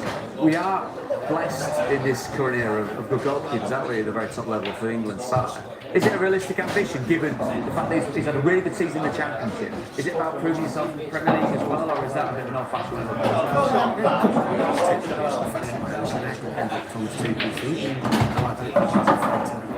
People and bring people into the squad. So, you know, when you look at English people, he'll do well to get his last win this particular time. No doubt he will be win it if he does. But all he can do is just concentrate on his domestic leg, and he's been outstanding. We spoke about it earlier on in the season. His montage has got even better since then. He's got 13 clean sheets. He's competing against some top keepers there. But you can put him in amongst that, so that just gives credit to the player. 13 clean sheets. And I think from Coventry's point of view, you know, defensively, you know, as a defender, Tony Taylor, when you've got a goalkeeper's nose in their arms, the ball, it's so reassuring. Hit an half out, and the stats have showed that this year where Coventry has. So he's got a real future. Big part of what we're still doing for Coventry and be highly coveted across the division, you think, and higher. Speaking of highly coveted, we've got our co-coach today from the CBS Arena. It's Lee Hendy, looking resplendent on the pitch. Lee, thank you for joining us ahead of time. We've just talked about the goalkeeping situation. We saw the team news report, as you write back. It's a real pleasure for Frank, isn't it, to be able to work between very good players that can bring in and out the start, but that man is back in form. Oh, it definitely is, Brooks. I mean, he's been outstanding this season, and not only his goal contribution, don't you? I mean, he's had his well-deserved rest, and obviously back in the team today. I mean, that just refreshes things up, and I think that complements what Frank Lampard's done with his squad of players. I really do. I think he's got a real togetherness. He knows when he can chop and change that forward line. Listen, all three of them centre forwards have contributed to goal, double figures. Thomas Asante, Sims. So he's got the luxury of using all three of them, but there's no doubt Hadjirat's been outstanding. When you are a striker in form, and you do get, it's called it a rest league, or well-deserved rest. Do you take that? Is that something that you're happy with? Do you want to start the pitch to make sure you get your goal return? Are you back today chomping at the bit? As a striker that's in form, I would be pleased to put on the bench. I really would. To be honest with you, I'm pretty sure right as well would have rather played the night. But saying that, I think Frank's trying to manage the players because there's a lot of games, a lot of important games to come, and maybe just keeping him nice and refreshed and on the edge for today's game as well, which is a very, very good game. Yeah, there's no doubt that strikers Coventry have at their disposal. He's been stepped out this season. Same opinion from our other striker yourself, again? Yeah, I would say that. I'm not, do you know what, I'm more impressed any day you've been on the pitch 5 minutes and you ain't kicked What does it feel like, the atmosphere there? Is it like a nervous, tension one, or does it feel a bit relaxed? I think it's a bit of everything, you know. I mean, I've just walked up to the gantry and a few of the fans have called me, obviously giving a bit stick about my Villa connections, as you would imagine. But, I mean, there is a real good vibe about the place. I do find that every time I do come to Coventry, there's been a good feel factor, even beforehand, the last couple of seasons. But, you know, you have to say, there is that buzz, there's that feeling of excitement because they know they're so close to the finish line. I mean, the Premier League is the ultimate for this football club, and they've probably designed for the seasons. They've built a foundation, and to be fair, the atmosphere will be rocking here as it usually is. Great team. Best team with the best players, potentially one of the best midfielders in Matt Grimes, would you say? Honestly, Brooks, I mean, you know, he's one of them. I mean, we talk about the set forward scoring goals and the contribution of assists, creativity that this Coventry team had. But I think, listen, you have to look in that injury, don't you? What Max Ryan brings is absolutely fantastic. He makes them tick. He drives this team forward. He really does. I mean, he's got quality. We know that sometimes the unsung hero is probably the key player in the team, and he has been key. You know, he's featured in nearly all the games, I think, by one. And it just shows his quality that he possesses in a Coventry shirt. What key signing he's been since he's come here. And listen, the recruitment that they brought in, he's one of the top players for me in this team. As I said, he makes everything tick for Coventry. He seems to embody for me everything that Frank wants on the pitch, because they've got a very similar message about keeping themselves very level-headed, not getting carried away. And you always see them sort of at the end of the County Borough game, fast friends talking to each other, very much deep in conversation. That's important, I think, at the show. 100%. Watching Matt Ryan play football, he plays football in the car. Nice thing is,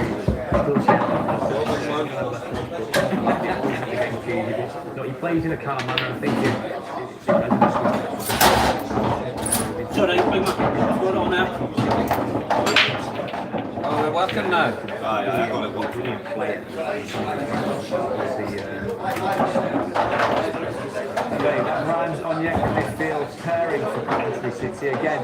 Probably the strongest partnership at this moment in time in the Championship. Without a shadow of a doubt. I mean, talking about Onyeka has been outstanding. I mean, this is 6 games he's played and been a part of.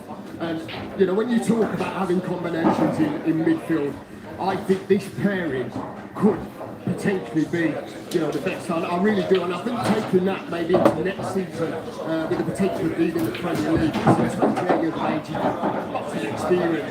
He knows what the Premier League is all about, but to see to the Championship where he's fast, experience, he has got everything. The potential of being that strength in that midfield, a little bit of quality there.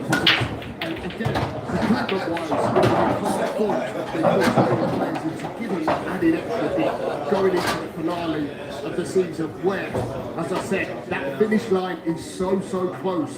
But the two midfielders, when you've got quality in the forward areas, it's so important. You've got great balance, and they have that in that central area. Lee, top work. Remember, your job's not done as yet. That's not you getting your account going home now. You've got an hour and a half's worth of cocoa coming out. Beautiful. Have a good one. Take it easy. See Andrew there on the pitch at the CBS Arena ahead of kick-off. Borough is another topic of conversation today. We attempted to talk to Kim Helbeck, however things didn't quite work out. But has it been similar for them at home in recent weeks? Not quite working out, Tommy, from the point of view of chances created. Are they doing enough in and around games to win games? I think you would have to say yes, judging by the statistics. I mean, you only have to look at shots. Look at the amount of possession, look at the expected goals. However, the glaringly obvious thing there is the shot conversion. Law of averages would suggest, but as we've discussed off air, the amount of shots in the game is showing all the time. And we've seen in recent times when Middlesbrough doing on the Roxbrugh who drew with less than 1-1, and then followed them 2 games up with 3-1 win, sorry, and 4-1 win there against Birmingham QPR. So I think the goals will come, just about continuing to do the right things. They will averages suggest 34 shots on that game. The cynic could say, no, that's a defender blaming striker. Yeah, I was No stats blame the striker. I mean, it's I suppose the flip side of that coin is if you're not creating anything and you've got your manager scratching his head on the sideline saying, I don't really know what to do anymore. But is it one of those one just needs to go in somehow and then something changes? I mean, look, I watched the highlights from the night with Johnstone. Lots of missing chances, and you know, probably chances we should have done better with. The more concerning thing for me, again, the shot conversion. For me, 1%, you know, out of the chances they created is not good enough. And as a manager, I would be worried about that, especially with their current home form as well. That's got to be I mean, they do have some real quality. We spoke about the midfield for Coventry City. They're obviously not playing into the play. When you're talking about that best kind of partnership in the middle of the pitch, Hayden Hackney's getting so many points. Tom Goodman called him one of, if not the best players in the Championship. He's shown us at a young age. He's got the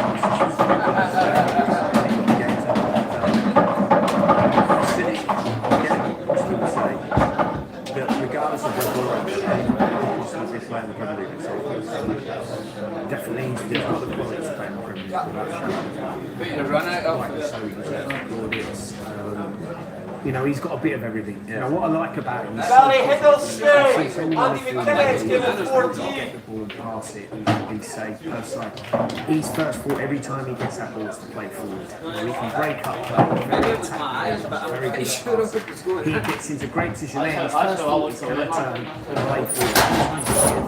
He's slide back, turn it, he's looking to strike the strikers.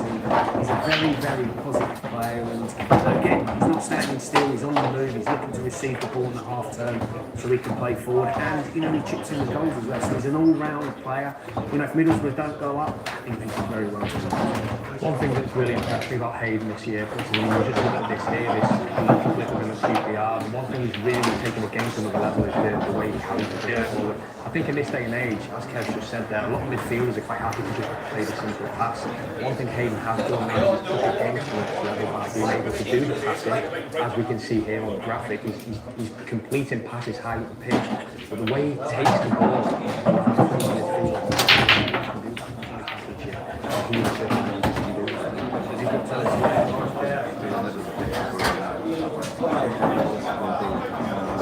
Stuart Tom, Miss Copeland, table 12. Getting the ball, winning it, keeping it simple, but even if you see the passing ability at the Birmingham, his range of passing, first of all, his kind of range of striker, kind of be positive with the pass, and yeah, I think there'd be a good conversation to have about which two partnerships are the best in the championship.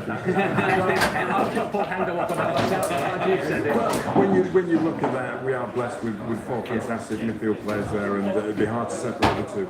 Just goes to show some things will never change. You need legs, you need bites and a chance to midfield, but you also need to be able to plant the ball as well. You need to do it. You do, absolutely. You don't like David Davis, he's a very intelligent footballer, but again, he's so impressive since Kim's come into the football club is with his defensive responsibilities. But you can see here, the pass the ball, he's a very, very intelligent footballer. He can manipulate the ball really well after seeing, but the defensive side of it for me, in terms of the lead games, in terms of the total distance he's covering big spaces in the game. You know, this is a great place. This is the Birmingham game on Monday evening. He is becoming more of an all-round player on the defensive side and the attacking side, and I think he complements him really well. Again, that's not with a Middlesbrough bias, which is lots to go. And then on two fellas either side of it. We'll debate that in the break.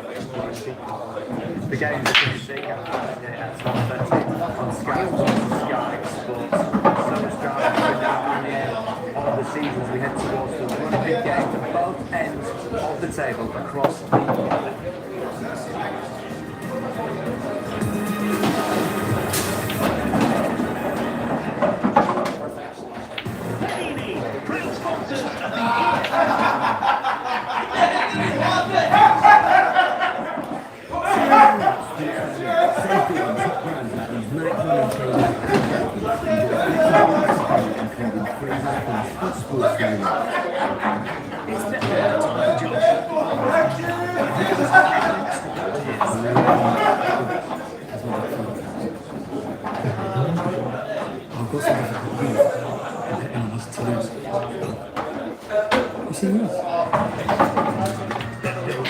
You build it.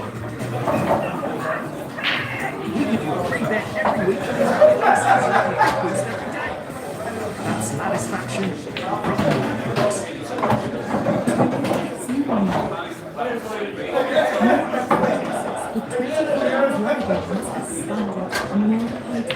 designed around like this with hot speech. More race you to the bottom, water parks on side. More peace of mind with 24 seconds of play. And more rates to go on app, in-store or online. You can opt to use sorted at automatically protected. With Schwarzkopf Live, we go for it. We cover at home, our way. And now the new anti-damage system will help protect my hair. The result? Iconic vibrant colour. We switch it up. In the moment. Every shade sets the mood. With the new Schwarzkopf Live. As if you know, high-quality car insurance can be relied on. You can claim with confidence as we pay out on 99% of claims with no quibble. And you don't lose your no claims discount if you're hit by an uninsured driver. You're covered if you break down. Plus we reward loyalty by giving a saving on your renewal. We do all this so you can enjoy the most important things. The quality car insurance you can rely on. Search any mutual today. Wait, have you been seeing someone else? What? Like another dentist? It's just your mouth that's looking great. When you use Colgate Total, your dentist visit becomes more of a friendly chat. The Colgate Total system is 15 times more effective at fighting the root cause of many oral health issues. Prevent problems before they start. Colgate Total, from the #1 brand recommended by dentists. Not long after cancer research, UK great life. I'm still holding. Please reflect. Who's up with his own Nice. Hold up.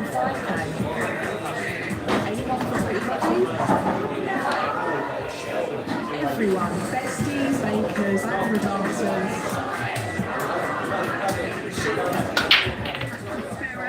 Let's go all in for Race for Life.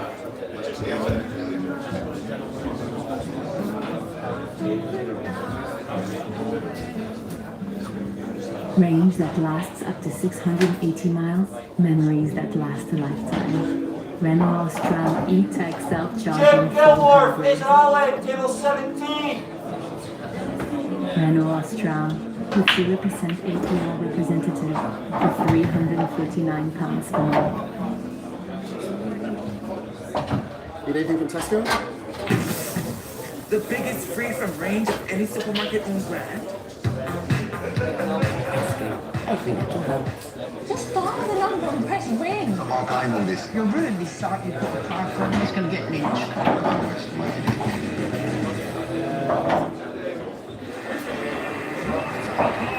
Stuart McIntyre, Alan Wolman, table 10. The pressure mounts, absorbs, still fight. It's time for all of them to show their true colours.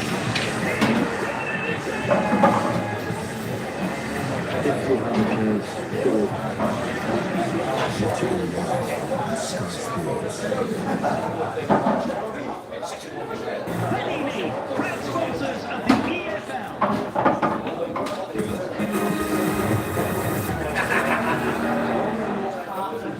It's a sunny spring day at the CBS Arena. Coventry City looking to extend the lead at the very top of the Championship. Kilmacolm not too far away. Southampton are in town having to deal with the absence of Leo Cienza, key player for the Saints so far this season. They're looking to stop pace with the top six. We've got now their boss Tonda Eckert with Jonathan Oates.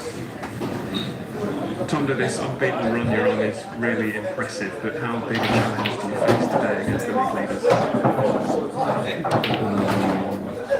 They've been playing an outstanding season so far. Most of them have been playing all season, so it will be a big challenge for us, but we are up for it. Your record against the teams above you isn't great, just one win so far against teams in the top six. Are you going to need to change that to give yourselves a realistic chance of finishing in the playoff place?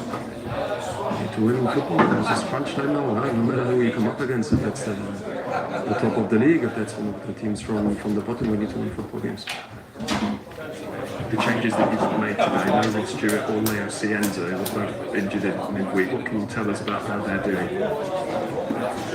Rachel says that over the next days they didn't make it for today, but I'm very confident that we have the proper team on the pitch. Any idea yet? So at the time getting the tall on either of those two? Yeah, we'll see you next week. Thank you, Tom. Cheers. The great thing about Tonda Eckert, he will only tell you exactly what he wants to tell you, Jonathan, regardless of your questions, trying to find out. They'll then time for the injuries for those respective players. Leo Cienza, big miss, given how effective he's been during the course of this season. I mean, the key thing there, when you hear Tonda talk to Jonathan about what they've done against those top teams, but what they're doing at this moment in time. They've timed the form, I mean, given how the season started, finishing strong, it's not about race that's how you finish. But is it just a case of leaving themselves a little too much work to do? Potentially, yeah, potentially. And, missing Cienza's a big blow for Stuart. Unfortunately, he's picked up another injury.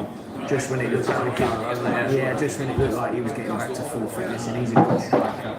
So, it's not ideal timing, but it's nevertheless, it's an opportunity for someone else to come in and step up and try and support the team. But it'll be a big testament today, as Jonathan said there. You're right.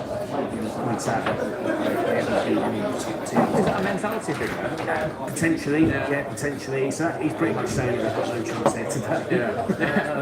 So it's a big test for them. As I said before, I think they will take it on right now.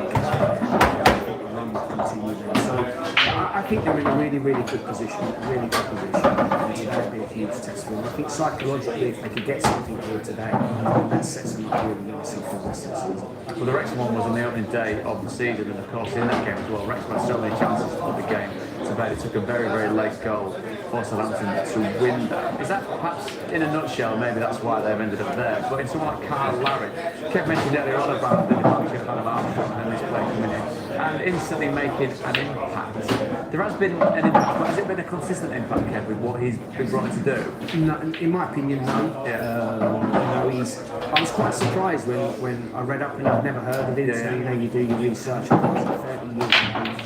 and where he's come from to the Championship, it's arguably one of the toughest leagues in the world.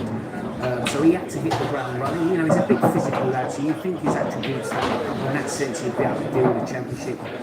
You need to score goals. When you get really into the goal scorer, whoever comes in has to score goals on a regular basis. He's only got 2 goals since night, but he comes off the bench during the week, gets the equaliser. You know, hopefully that confidence will actually set him up well. He's a big lad. You know, as a target man, the way Southampton play, you know, he's going to suit him there. Look, backing in, he's strong, he can hold it up, he can link the play.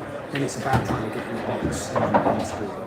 You're nodding away then, though, because I suppose it's what he brings, but how quickly his teammates react to what he can do on a pitch. We've got to figure it out. Yeah, it's about trust as well, knowing that he's going to hold the ball, and if the midfield players are going to run and support, it's not going to be a lost run. From looking at his alongside there, you can see very big. Hold the ball up, turn defenders if they get too close. But again, we've seen his goals, they all come from wide areas. Very brave in the box.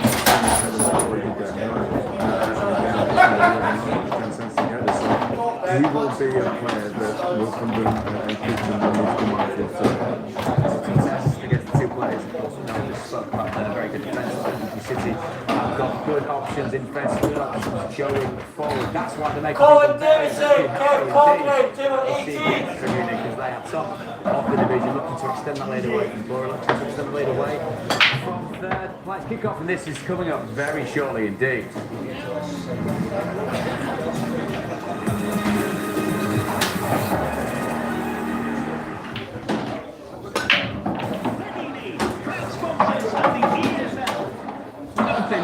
It's a conspiracy.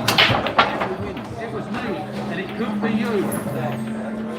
Hold up. Lotto for the National Lottery. It's bet builder time for Josh. And he goes to great lengths to build his. 3 glass shut. How's my gut feel? Jimmy, you still sleep or something? I'll get you on his to lose. You seen yours? You build it. We give you a free bet every week of the Premier League season and big weeks every day. That's satisfaction from Ladbrokes. Give your kids a head start with NatWest Winsome League. They can build better money habits with their own card while you can track their spending. Have chores on the out so they can learn to earn and create savings plans to manage their money and reach their goals. Grow their money confidence with NatWest Booster Money. Sign up today and get the first month free. Then $1.99 a month or $19.99 a year. Scan the QR code and sign up today. NatWest. Tomorrow begins today. Protecting your home is easy with SimpliSafe. Simply choose your sensors, cameras, and our 24/7 security monitoring for complete peace of mind. Installation is a breeze. Simply stick it there, place it here, and done. And simply manage it all via the app. Protect what matters to you with smart home security. Visit simplisafe.co.uk today. New systems start from under £200 with 24/7 security monitoring for less than £1 a day. There's no safe like SimpliSafe. Who do I trust to is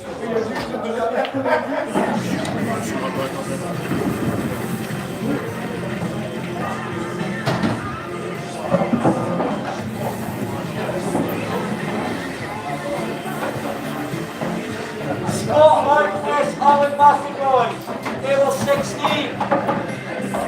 If you need business insurance, join nearly 1 million customers who trust.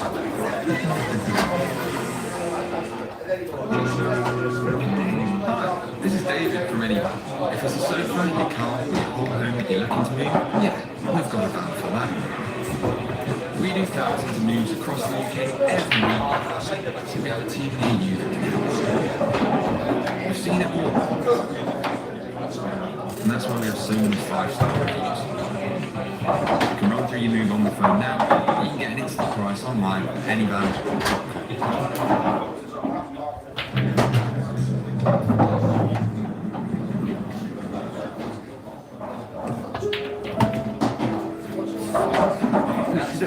Centuries ago. It's okay.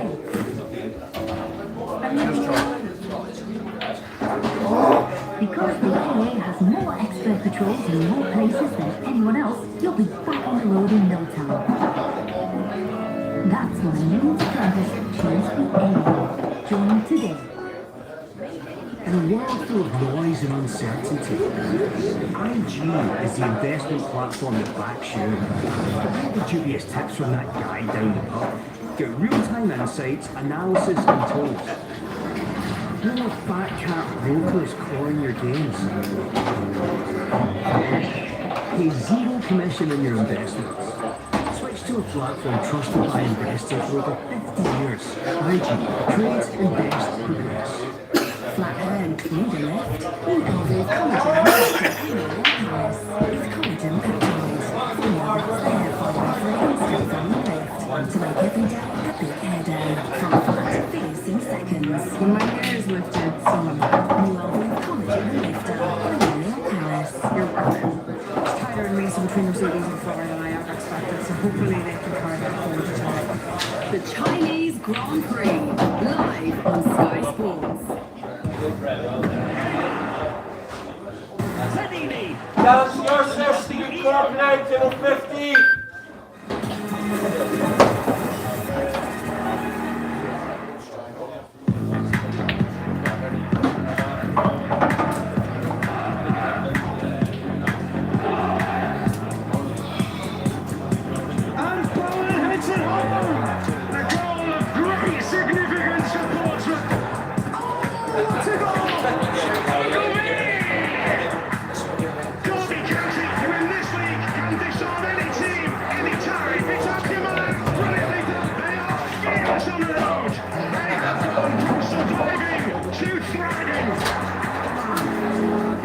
The team continues on Monday. Pompey looking to put daylight between themselves and the bottom three. And Derby County looking to keep pace with the top six. 7:30 Sky Sports football for that one. Back to today now, and it's a 12. Jamie Doyle, table 8. And for all of our offerings in the EFL today. Get very, very close to kick-off. Coventry City side looking to extend that lead at the very top. They can go 12 clear of third place. That man is there as ever, enjoying the sunshine at the CBS, potentially ending up in the Premier League at the end of this season. Second start, slightly more pensive ahead of this one. Kick-off comes next.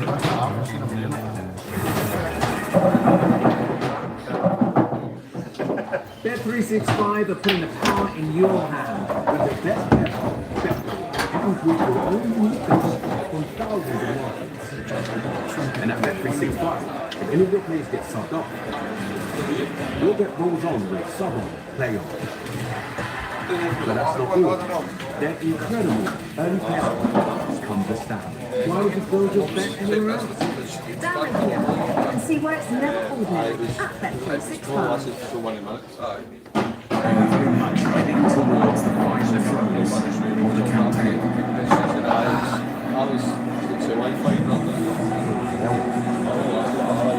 It's another chaotic championship weekend during which anything is possible.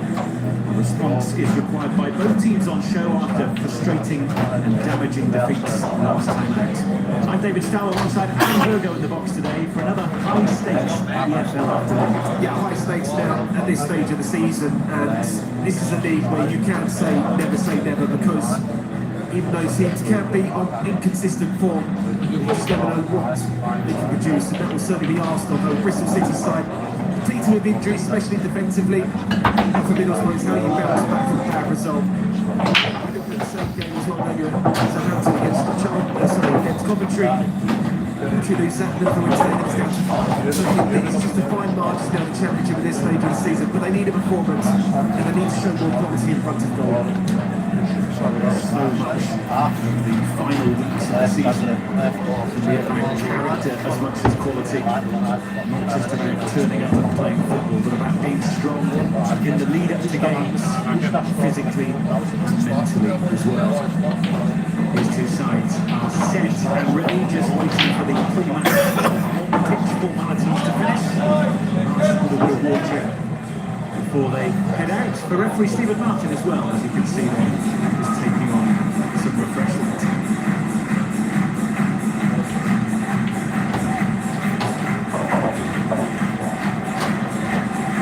We're into the home straight in this fabulously frantic championship campaign.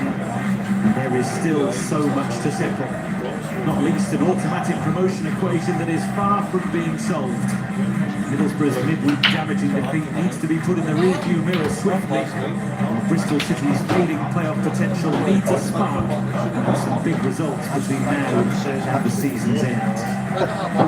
Certainly the majority inside the Riverside hoping for hope. Chase with a Premier League.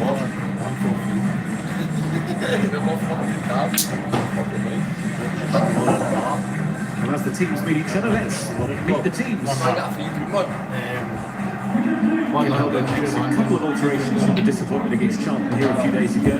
Jeremy Sarmiento, which is his second Borough start since joining on loan from Brighton at the end of January. Morgan Whittaker makes way. Alan Brand comes back into most of his field with Alex Strelets dropping to the bench. Tommy Conway leads the line against his former employees. Played almost 100 games for the club, having risen up through the Aston Gate ranks. And Luke Ayling won promotion to the Championship with the Robins in 2015, lifting the EFL trophy in the same season. Riley McGreen led to build 3 goals in his last 6 league starts. Now, injuries, particularly at the back, have been a real issue for Bristol City this season. The latest defender on the treatment table is George Tanner, who tore ankle ligaments in Tuesday's defeat to Leicester City. He steps out and 4 changes today. Former defender Neto Borges can't feature against his parent club. Likewise, recent substitute Delano Birdsall. The Max Bird and Troy Lawler moved to the bench. Adam Ramsey returns from suspension. David Coventry sitting red card. St Clair Armstrong comes in up top with returns for Cameron Prang and Mark Sykes to the starting 11 too. Former Borough man Sam Horsey features from the off. And Emil Rees has scored 8 goals in 9 championship appearances against Borough. That's the most anyone has hit against today's hosts since the championship rebrand in 2004. After their setback in midweek, Middlesbrough lead a driving force today. They've certainly got one in midfield. Yeah, they certainly do. I mean, it has been a shining light for Middlesbrough season in that midfield area. The captain, the leader. But when I see Middlesbrough play this season against sides that kind of defend well behind the ball, that don't really want to counter too many numbers, kind of hard to break them down. He's going to be vitally important with his creativity. And keep getting your head, because you don't want to play a sort of an issue for Bristol City, but not for Emil Rees against Borough in the past. He's an absolute game team sheet. It is. I mean, his goals have been quite sporadic this season. In terms of the way that he does go through little spells of goals and then goes missing. But that seems to be the team that we might score against. I'm pretty sure Middlesbrough will be very, very aware of his record and what he can do against them today. Final words of encouragement from captain Jason Knight, trying to whip this Bristol City side up to get them in shape to get some sort of reward for their trip up north here today.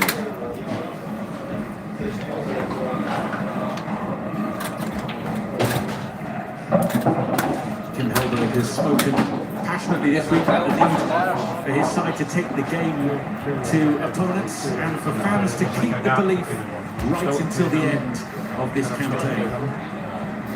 Stephen Martin's good to go, as are the two sides. The game should be really interesting today.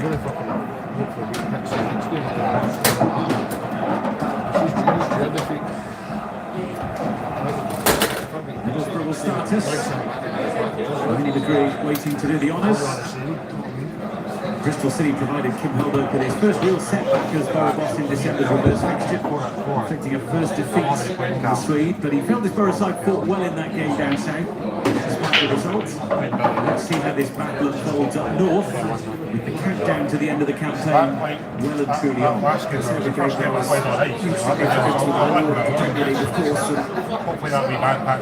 Here, the last 3 games have just dominated possession, dominated shots, but unfortunately hasn't dominated and scored enough goals. And there'll be a frustration here. It's important to kind of feel the nerves as well to make it onto the players. They're going to have to start the front foot. Get this new back line of Bristol City this afternoon. You mentioned the dominance in terms of possession. Last time out here in midweek against Charlton, Middlesbrough had 34 shots, but only 7 were on target. And they didn't overly work Charlton keeper Will Mannion and ultimately didn't score. Yeah, I mean, it's been a real issue. I think it's 5 shots ahead in the last 3 games, and really come away with only 2 points. But it's been a frustration for him this season, having an out-and-out goal scorer. Scores an abundance of goals. But they'll dominate possession in these areas, just how they use it. Really slow. Bristol City soak up this pressure.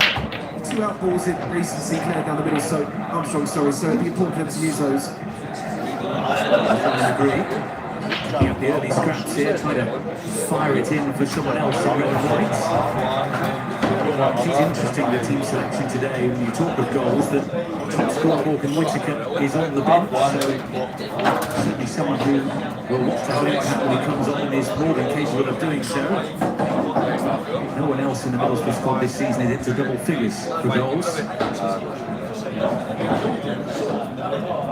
Bristol City, we've talked about their defensive issues in terms of personnel, in terms of injuries. So it's always going to be interesting to see who's on the team sheet today, how they line up and how they can deal with this Middlesbrough side as well. Sinclair Armstrong will be almost a key part of the defensive plan, just because he's going to keep the ball up top when it comes to him. It's really important that he does that, because with a couple of minutes that we've had already, it's very dominant and very clear. A game plan of Middlesbrough to press in their own half as well, to try and stop the playing out, and that long ball forward has to be kept up by one of the front 2 players.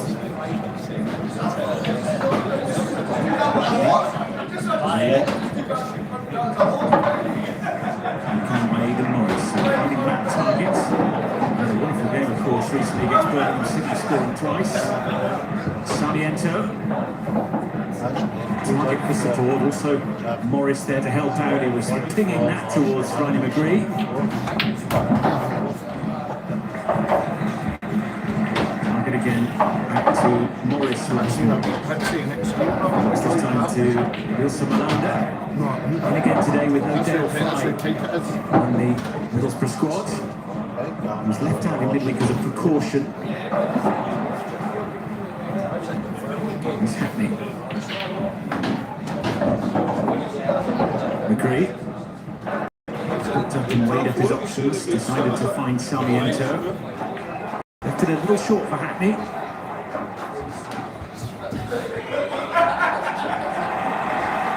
Sarmiento again.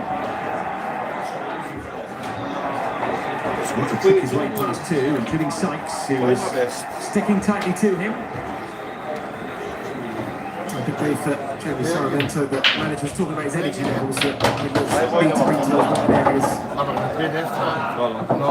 He's struggling again this season. Half one, John. It's going to be a decent out ball for them. That's what I said to him. I said, maybe after that, be a cause of concern to me when we can last, but really interested in his pre-match interview, talking about his energy levels. It's certainly been good in the first half. He's not had an awful lot of football this season, just 7 appearances in Serie A with Cremonese. He's signed here on loan and only started 2 games, including today. The other coming against Oxford United.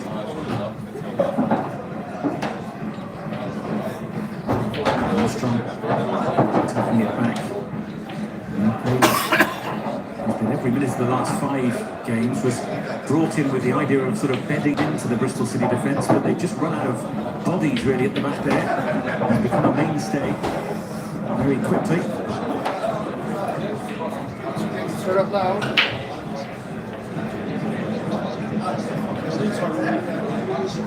Target with a bit of a false start of a throw-in. Started it out just about.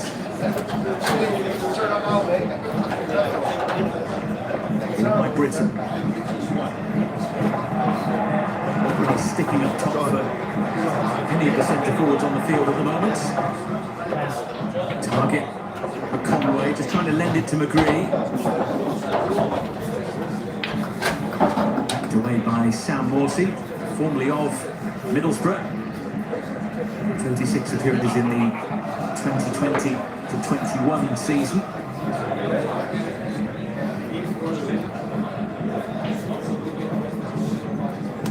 Sarmiento.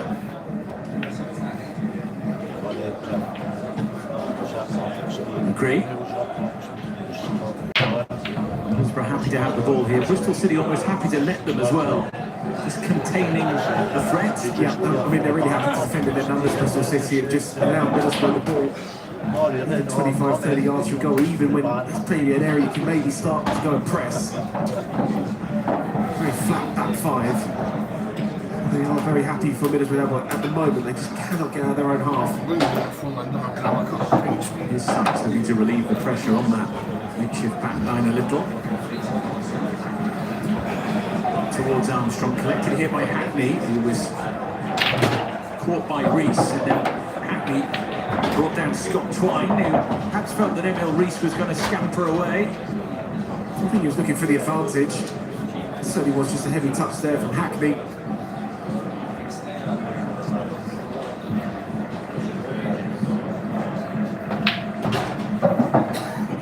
Of course, who's very partial to a free kick or two, just closer to the opponent's penalty area. So good from those set play situations, which might be a feature of the game a little later. But now he'll have to look for others in an attacking position.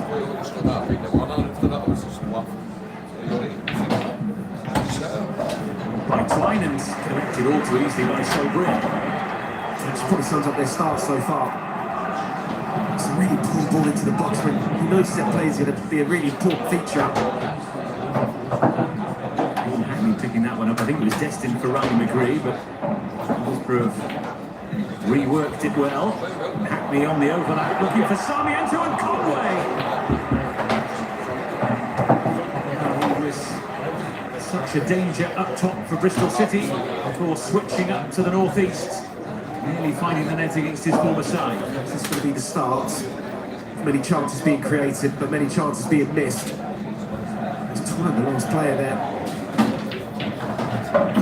Ball into the box there from the far post. And that should for me at least be hitting the target.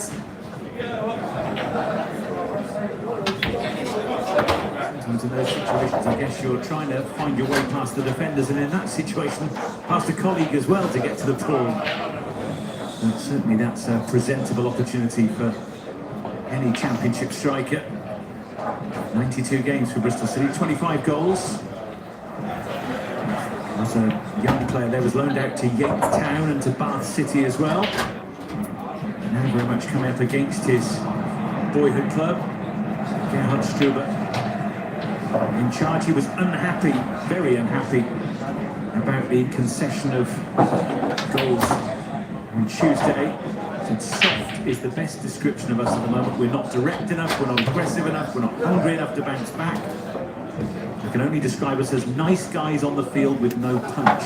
Yeah, I mean, it's a worrying statement that the bare minimum that you certainly need, especially in championship football. And at the moment, they're doing the same again. Also looking to exert their authority early here with Hackney once again pulling the strings and burrowing his way through.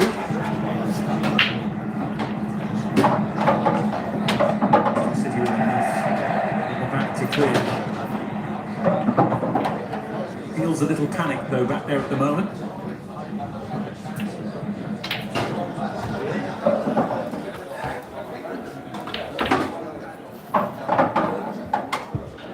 Here's McGree.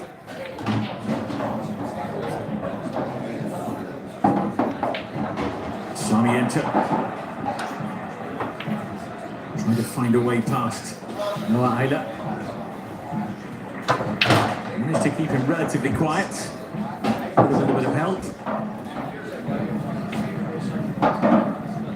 Morris. Hackney. Finds a way through to McGree. Had to be dealt with. I think it's just really important that Middlesbrough capitalise on the poor start from Bristol City. Really poor in the opening 10 minutes so far. The away team have absolutely offered nothing going forward. Not really keeping the ball very, very well. Again, that punch you mentioned, second to everything, slow to react.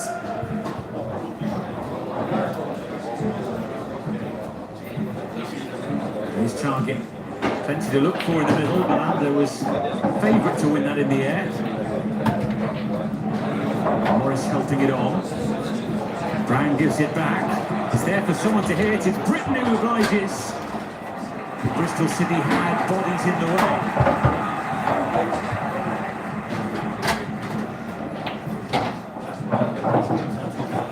He goes again.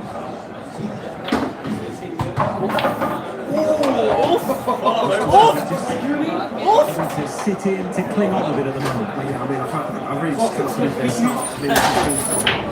Nothing about them. Away from McGree. Trying to counter here. Forward by Sykes.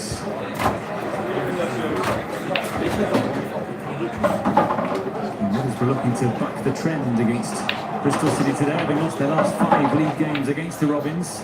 No wins in 8. Heat up, Jim. One.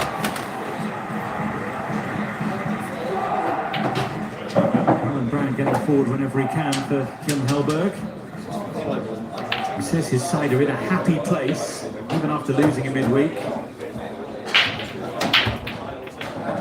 They're in an unbelievable position with 9 games left to play, which is absolutely fair to say. On the back foot for a moment here though, Sinclair Armstrong on the charge. Emil Rees a little wide. And fires that one across. Amanda with a good strong touch. Into the other end they turn. Unfortunately, I can't lose a game now. Hackney for Ailey.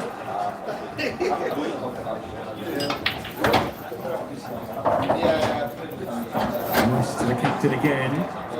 Cameron Pring is after that one and deals with it intelligently.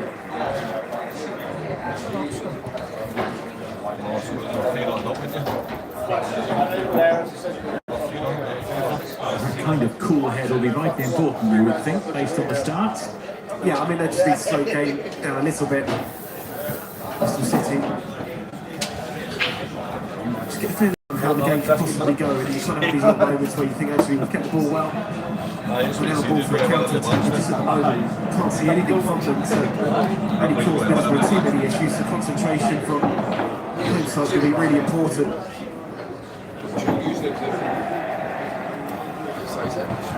Of course, home fans will be enjoying the fact that they've seen this kind of scenario. It's still one spot. I've not seen the best, really. I think I've seen a 2-year-old. Glasgow, we went to fucking Enter looking to change that. Get Borough up the pitch again. Pring in ahead of Hackney.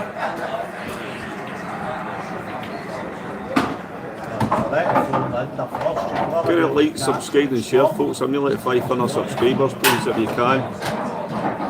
Not bad for you, Big John, is it? Get it shared, eh? It's not bad for you. Aye, shite like, share.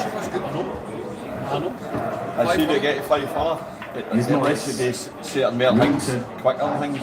Look at where he wanted to set the ball. Claiming in the end. Manchester United loanee. I'll start a like on for that, All of a sudden needing to speed up a little there as the time was being counted down to him by Stephen Martin. Armstrong moves it on. Rare foray forward for the visiting side here.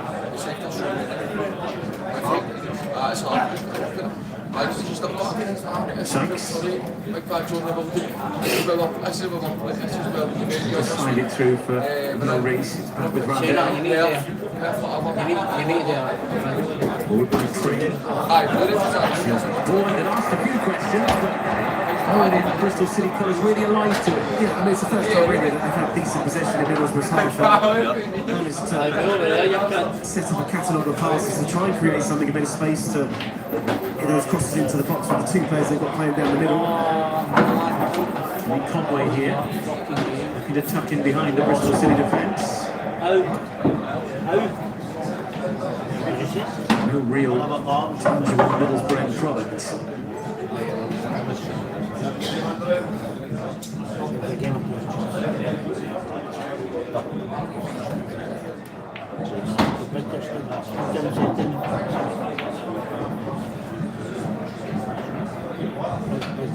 Reese.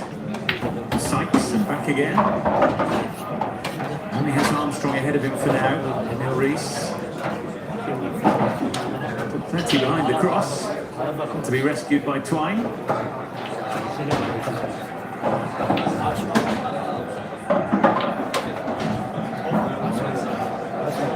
Solid run by Morsey to gain a bit of ground for Bristol City. Who waits for the pullback. There are plenty waiting for the cross, which is fired over towards Armstrong.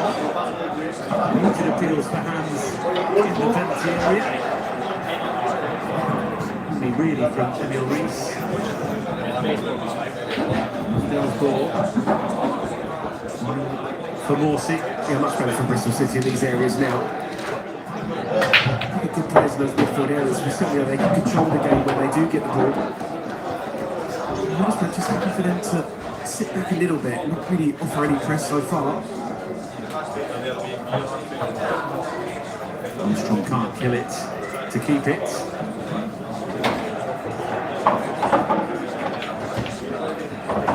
And that will be Solgren's ball.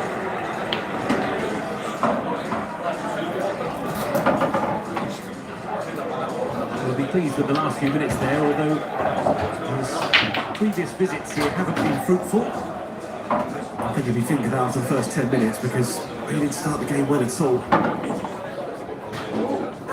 It's fine margins. There's a ball into Sinclair on the edge of the gate. You have to hold it up there. You can't just lay it off first time and lose the ball. It'll be an element of frustration. Those small positions, it does need to stick. Those two defeats for Gerhard Struber. Both has Barnsley boss. As the ball is looking for Conway. And out it goes.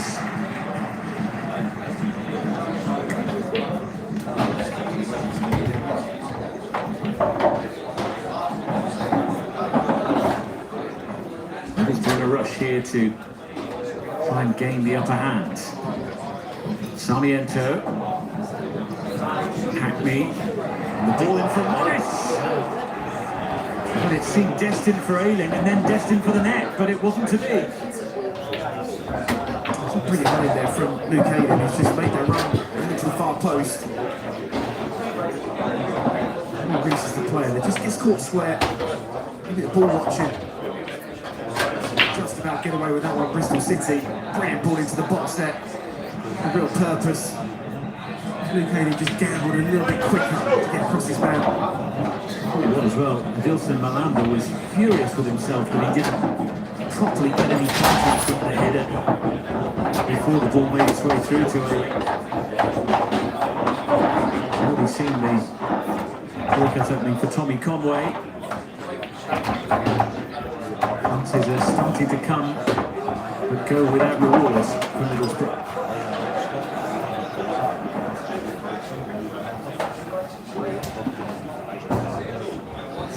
Was last season Bristol City made their way to the playoffs, finishing 6th. They lost in the semi-final to Sheffield United.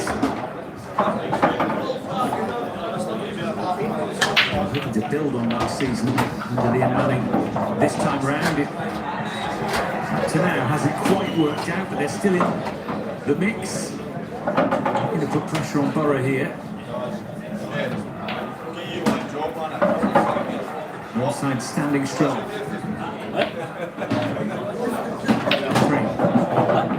Roy back to Vitek. He was playing in the Austrian Bundesliga last season, the Manchester United loanee.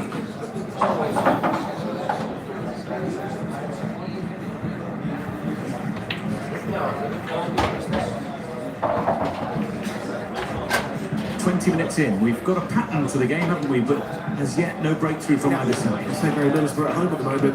Lots of possession, lots of decent areas to get balls into the box, which they've done. Can't really remember to make too many big saves in the game so far. Britton. Hackney around the corner for Brown. Maybe thought about hoisting it high, and if he had his time again, he might well have followed through with that.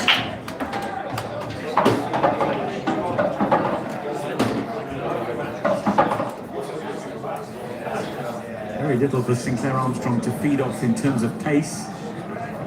So far, when the ball has come up to him, it's not been cared for.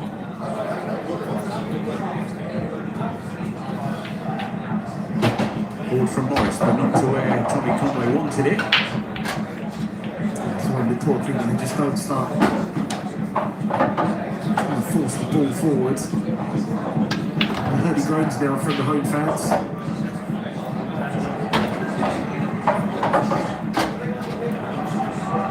Now Reese just gave Rundell a little too much to do, which the corner Kilmacolm midfielder made sure he knew. Three forward to Hackney, couldn't quite slide it through for Sarmiento. Had the wherewithal to scrap for it back, but he's been penalised. Yeah, I don't mind that from Hayden Hackney. When you go on that half turn in that area and try that positive ball, could end up going through. That answers more questions of the defence when you go sideways and backwards. His reaction there to try and win the ball back. The school of thought from many is that he will be in the Premier League next season, whether it's with a Middlesbrough shirt on or not. Oh yeah, I mean the noise in and out the stadium. That shows what a quality player is, I'm sure. He'd certainly want to do it in a Middlesbrough shirt. It's very, very difficult for him to keep hold of it. Lifelong Middlesbrough fan. He was at the 2015 Championship playoff final defeat to Norwich City in the crowd. Ball in by Emil Reese.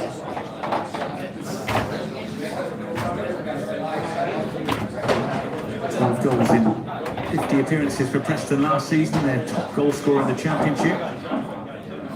5 seasons at Deepdale. Now Struber is his boss. That's the last 3 Championship matches now. Bristol City dumped out the FA Cup as well by League One strugglers Port Vale. And in that 4-game spell, they've only managed 1 goal. There needs to be a little more quality up front in the 3/4 of the game that are left here. Here's a chance to show them Sykes. And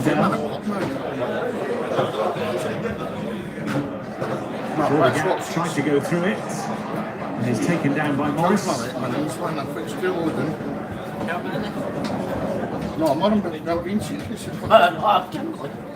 Fantastic play there, just a little give and go then, just to go forward, a positive touch. Clear foul being given away.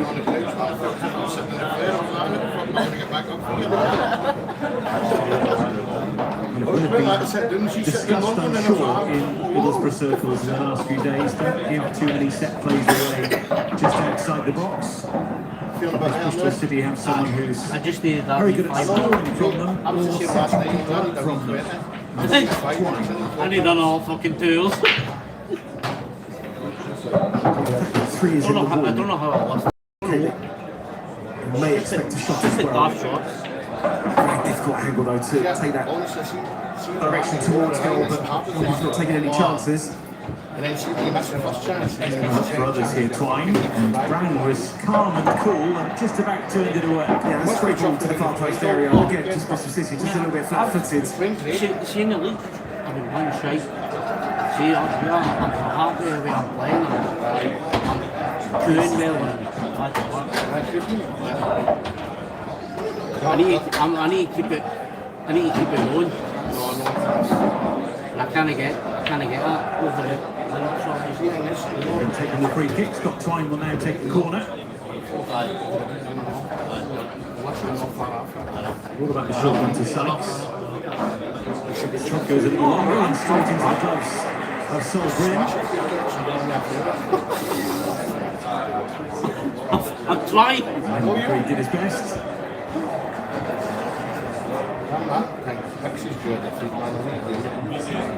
I think everyone was on the same page there, were they? For a moment.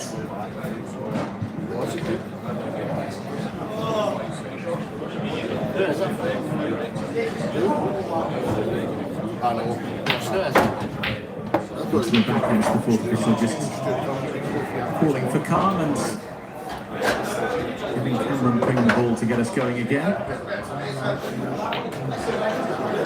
Armstrong's offside. Could have given that from up here.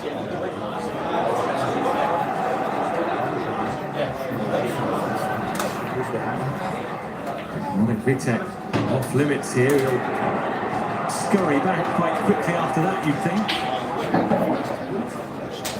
Aidan Morris was looking up there. I wonder if the sunshine actually put him off a little bit from taking the strike on it. He's sleeping here, but it certainly was on. Really some sunshine on Teesside today. This is target. Sarmiento. Want to double up on him every time. Bristol City. Ayling. Doesn't fling it in past Emil Rees.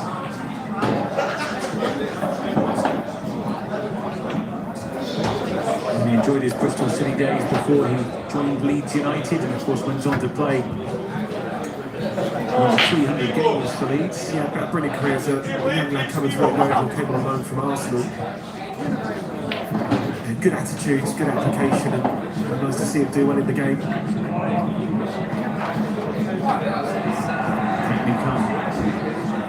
Find a way through to Sarmiento, gone back by Morris. Since they're going to need that fight as well as that finesse today.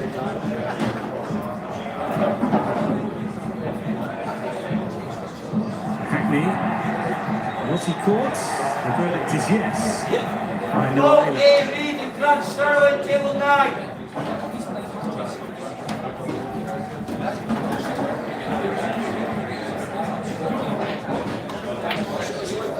He's lost his footing a little bit and then just tried to win the ball. Some of it, doesn't he? It was an unfortunate start to a challenge anyway, wasn't it? But no evidence of any harsh punishment from Stephen Wright. I think he perhaps saw it unfold but just felt it was a foul more than anything. No yellow card. And that target will look to get Middlesbrough going again.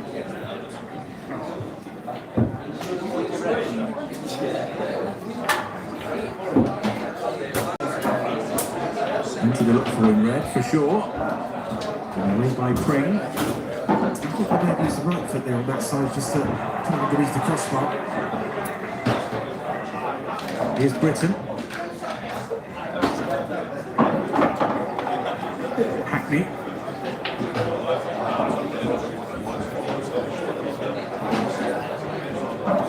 It's Malanda who's stayed forward, and Sarmiento who just got a little touch there on Sykes. We've had small involvements in the game so far since coming in, but very little impact, but hasn't really been given the ball enough in my opinion. Just a little bit late challenge there. Looks like so far post.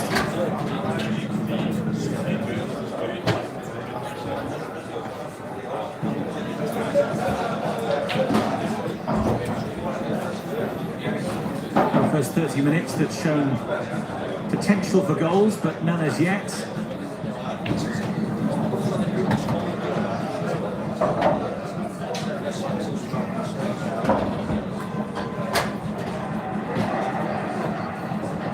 Touched by Rees. Down goes Brown.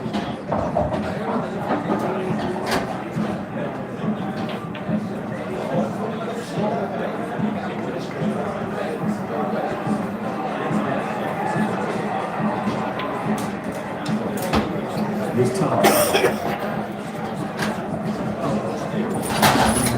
Conway ahead of him. Chooses Malanda.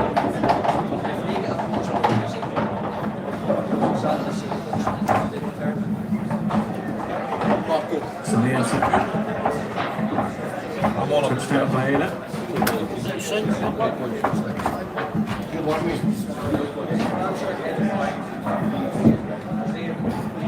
Just a a little bit of a disagreement off the ball here.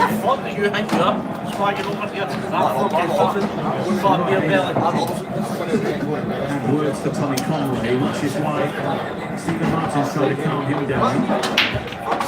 Also to just get his captain Jason Knight across.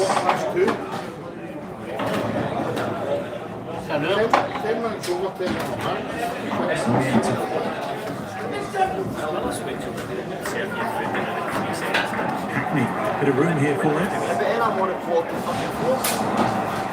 Wanted it back from Sarmiento, it wasn't forthcoming.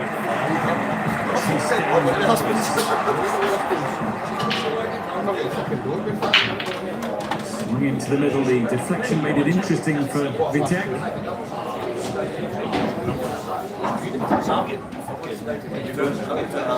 Not an awful lot going on in the final third. Yeah, not really. I mean, it's just a frustration so far, and it concentrate really when you come up against winners right now. Just keep people behind the ball, frustrate them as much as possible. Already in this stage, you don't have that natural target player that's going to find you the back of the net on a regular basis. Support his team, just don't end up forcing it, just trying to force the ball forward into unnecessary areas. Of course, this was the issue in midweek when commentators touch into the back of the net, gave them then even more work to do, and in a pressurised situation too. Big win for Charlton that was, by the way, and equally in the game involving Bristol City, a huge win for Leicester City, who had been struggling somewhat. They ended their 10-game winless run by beating Bristol City.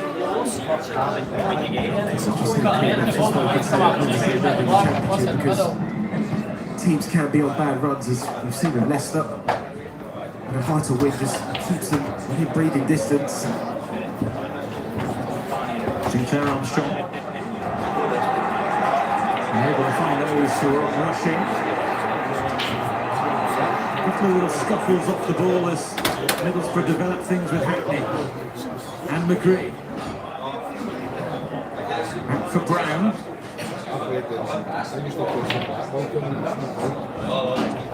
Morris. He tried to move it on too swiftly.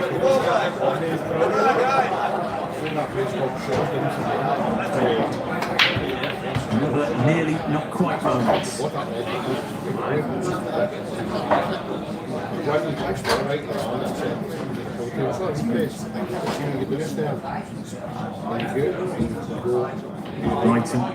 Britain rather, through towards Hackney and tucked away by McGrory. Support these areas now, the Bristol City just don't concede from the set play. It's hard to try and frustrate. Just in those positions. I think the set now has been form of a yellow card. I think he's been chipping away at Stephen Martin's patience.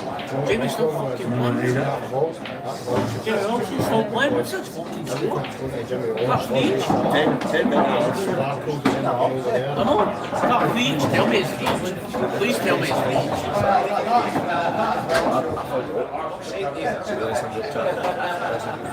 Middlesbrough corner.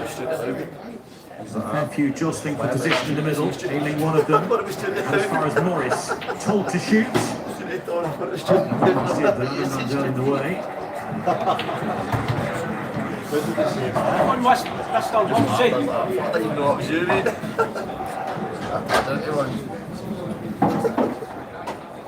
He goes towards Conway. And Dell there to deal with it, and then Conway with a not so subtle shove on Sykes.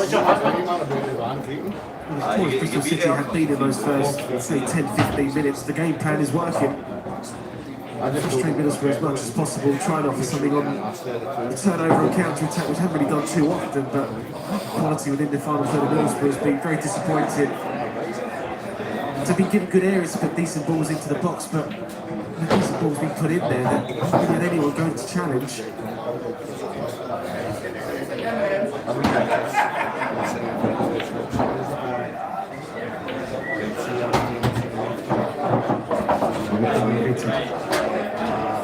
Leaving Johnstone. And sweeping the ball away from Hackney. Both teams on the throw.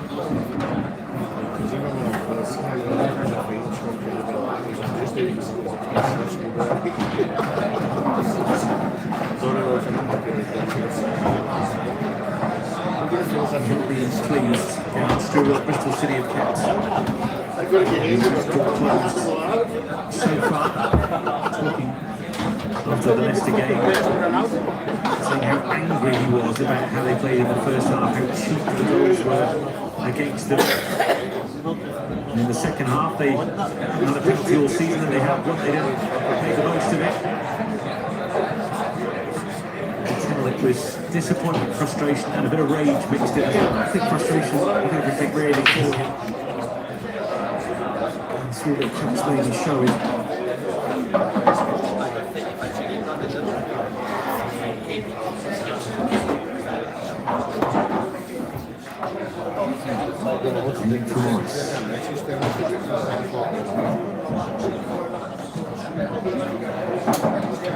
This is Brown. Going to be a corner.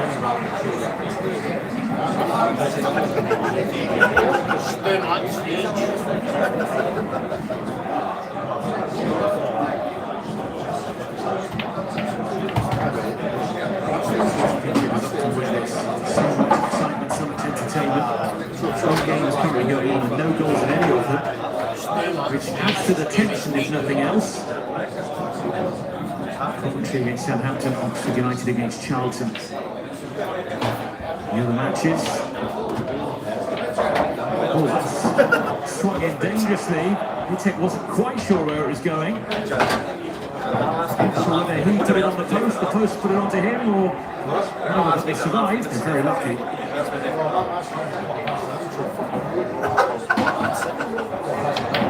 With a give and go.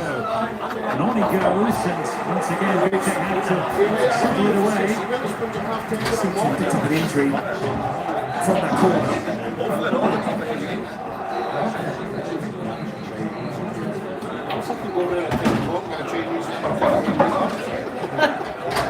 Bristol City defenders, they were saying, if you've got injury, go down. So, yeah, stop the game. Don't need to see it out for this was the incident here. And takes plenty of back on that ball. He makes the save. I think it's just his slide into close after he catches the front of the knee. Derek Kissington, Chris Patterson, table 17. Unopposed in the air. We've talked a lot recently about grappling and manhandling from corner kicks, and there was a fair bit going on in the mix there.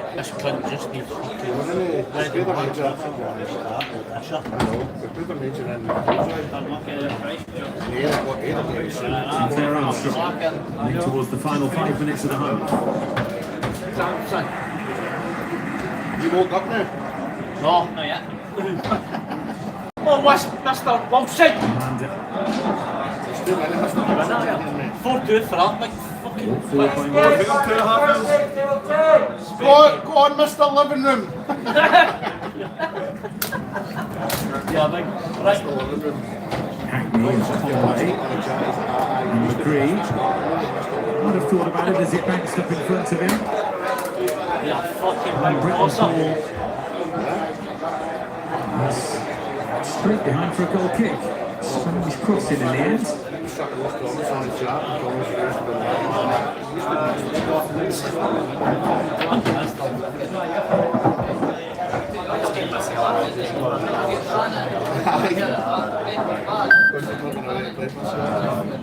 Well, that tells the story in terms of possession, doesn't it? I think he would do that. I guess the starts to go what he would be like. I think it's trying to hit those kind of numbers.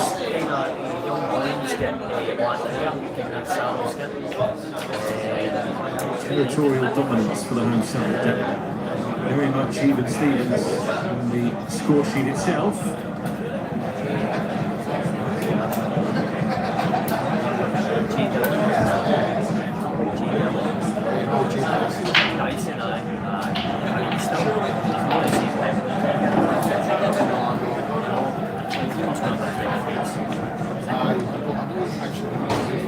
It's going to roll away for Grace.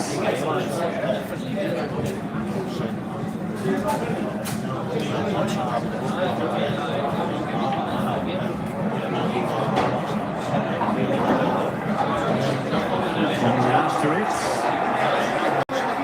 Jason Knight was very happy to receive the contact if there wasn't the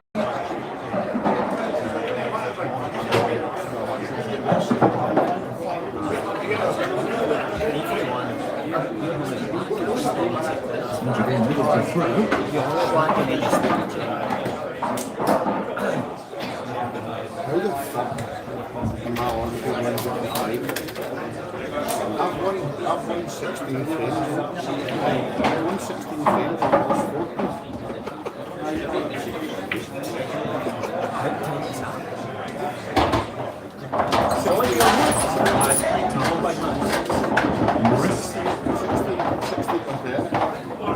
For Britain. Number for target once again. Sarmiento. This time across in, which is rescued by Britain. Nicely done indeed, and McGree was there to swing at it before Morsey got in the way. Brilliant touch there from Britain at the far post after that. Cross came in. Sticking into one, Brown was caught. And Stephen Martin blowing the whistle there to get the yellow card more than anything for the challenge by Pring.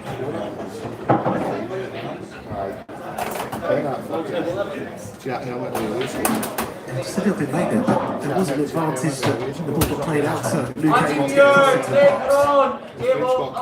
referee just let it go for a couple more seconds and see what happened. If nothing happened, then he played back for the free kick. Just going to get back on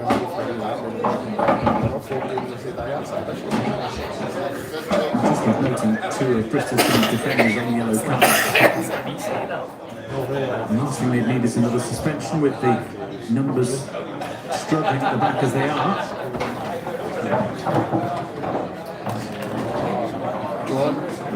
Andy Brown, Andy Brown. Half time fast approaching here. You're in a fucking 1-4-3 club. Yes,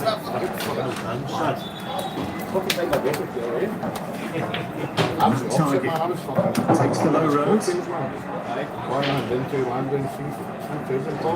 Probably typifies the 43 minutes we've seen so far. Potential without any real reward. That's only his quality play, but this is taking something very special.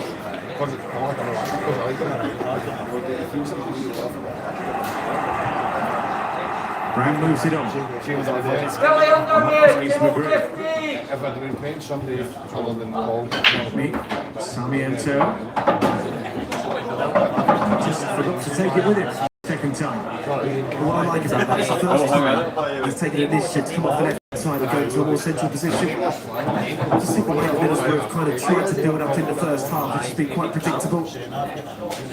You play against teams that just sit in numbers. You have to try and move them out of position. If you stay in your position and the opposition doesn't move, then all of a sudden Sarmiento goes over the outside.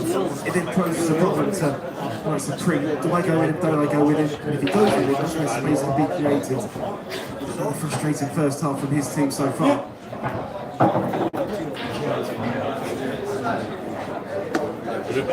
Aiming for Sarmiento. Morsey is after him.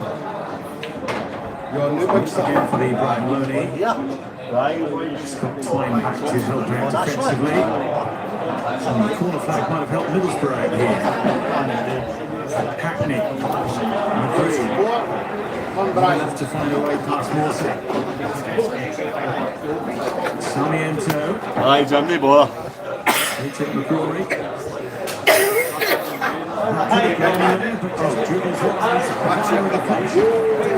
Hope so.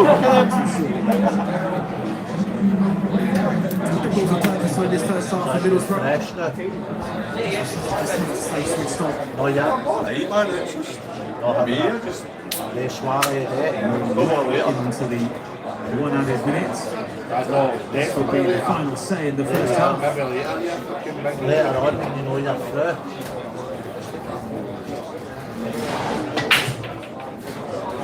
Then we'll be getting smashed in something, Flicked on and McCree hits it straight at running beat. Ryan Thompson! Classic either side, and it could have been interesting. Great strike on the edge of the box set. Sweet strike. That's low.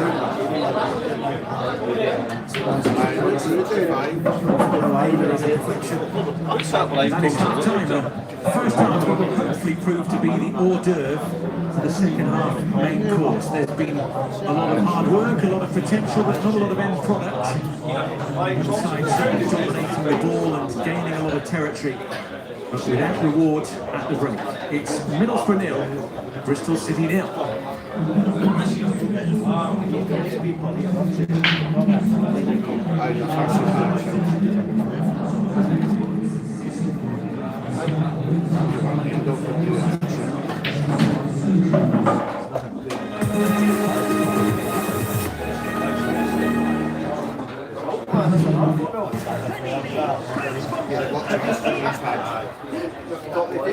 The world's best arrive in Miami. He'll stand up to the heat. The Miami Open, presented by Italia. Live on Sky Sports.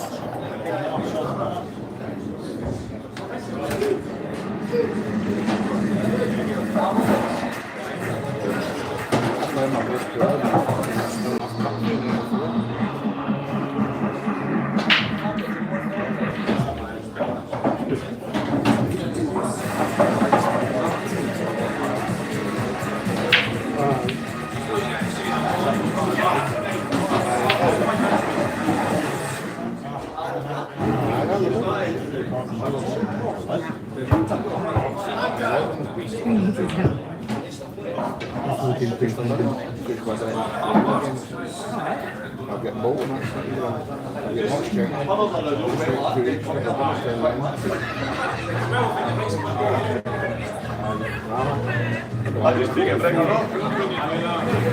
Sharing moments you'll never live down.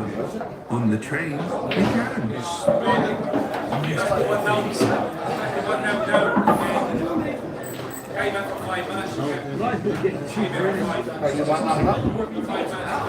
Like man, you're somewhere, man. Cut the story, man. Oh, you know, you had that game, did it? Every fear of big guys, yo. Security companies website. No, I know, but you're already got a fucking phone. Just get this. Again, God.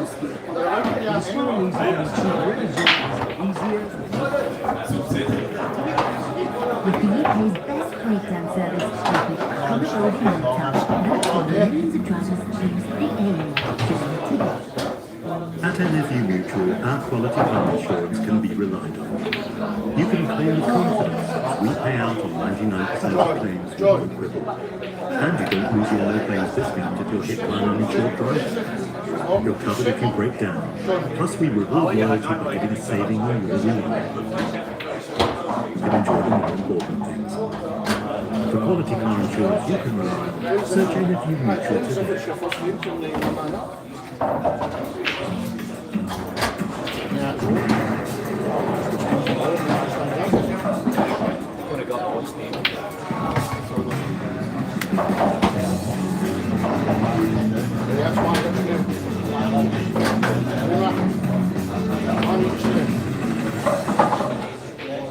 She found it then.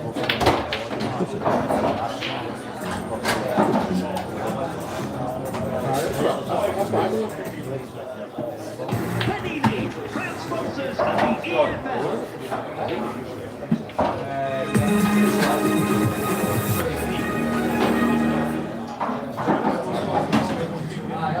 Goalless and the Riverside in half-time. Plenty of Middlesbrough possession, as you can see there, 70-30 basically in percentage terms. And they've had all the shots in the game so far. So far we're waiting for that little bit of attacking quality in the final third for either side to make a difference in this game. It's been frustrating ones for the Lions in some ways. At least they're on top, but without any product. Frustrating. We mentioned the Oxford Leicester chant game pre-match in terms of possession, dominance, and lacking quality in front of goal. And we've kind of seen it very much again in that first half, Bristol City have come in to sit deep and try and pound the counter. As you clearly see, it's a dominating possession for Middlesbrough, but a one-shot on target is something that will be spoken about at half-time, where they will get opportunities in the second half, but they have to make more offense. Well, this is the point at which we go through the highlights in the first half, and there are a few bits and pieces to talk through, but obviously nothing that really concerned Ryan Pre-tech too much in the Bristol City goal, and certainly not Solbren at the other end. Well, not really, I mean, crosses are coming into the box. I mean, that was a really good chance. You need to maybe get away on Conway, or just doesn't quite get the connection on the header what he's looking for, but they're not possessed with an abundance of heights in Middlesbrough, so probably from Bristol City perspective, probably the first time they did get caught out 10 minutes late in those areas, because Twain was the last player trying to get back. Should have done better with that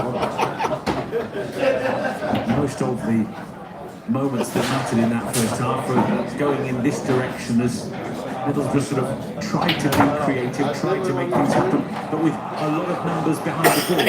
Yeah, it was a great ball into the box there. Maybe Buchanan could have just seen the time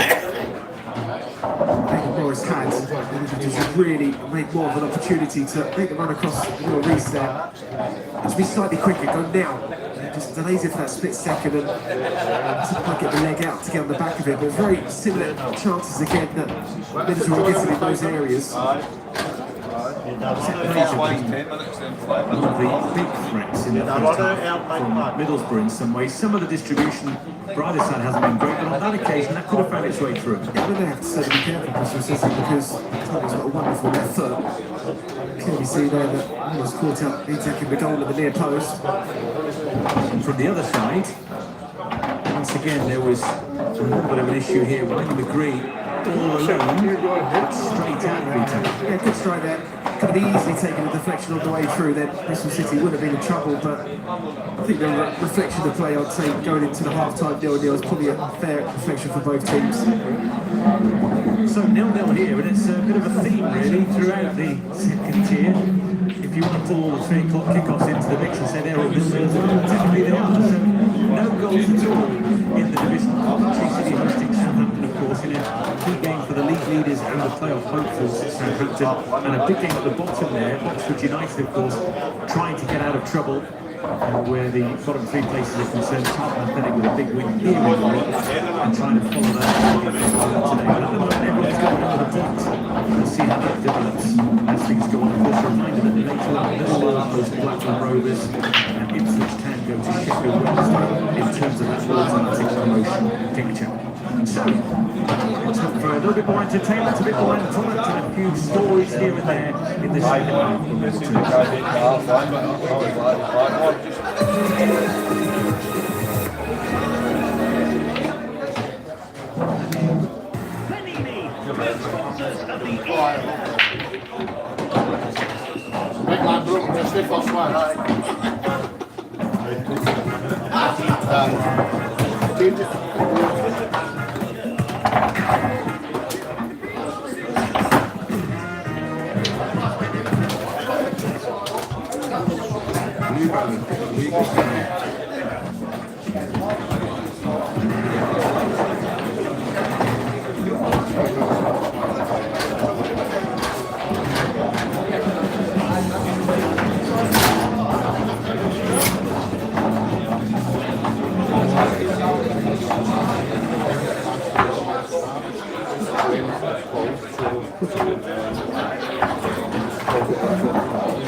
At NFE Mutual, our quality car insurance can be bought.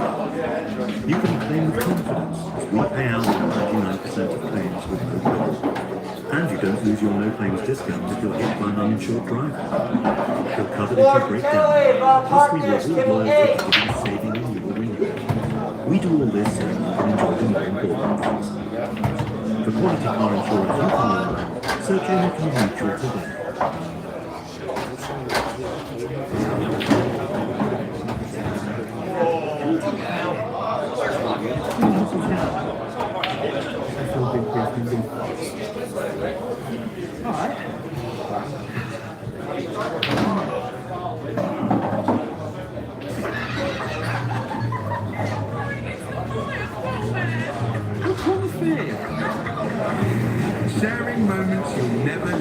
now. On the train, you can.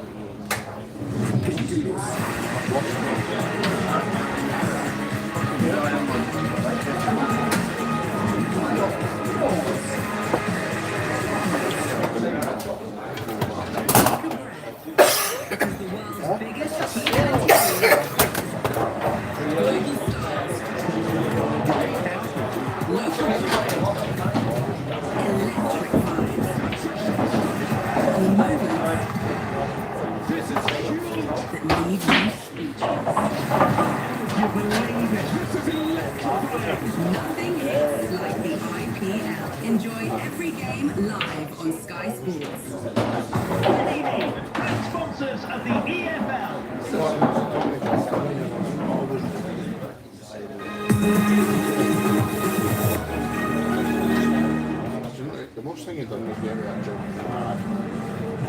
Welcome back to sunny Teesside, where Middlesbrough and Bristol City are currently locking horns and cancelling each other out.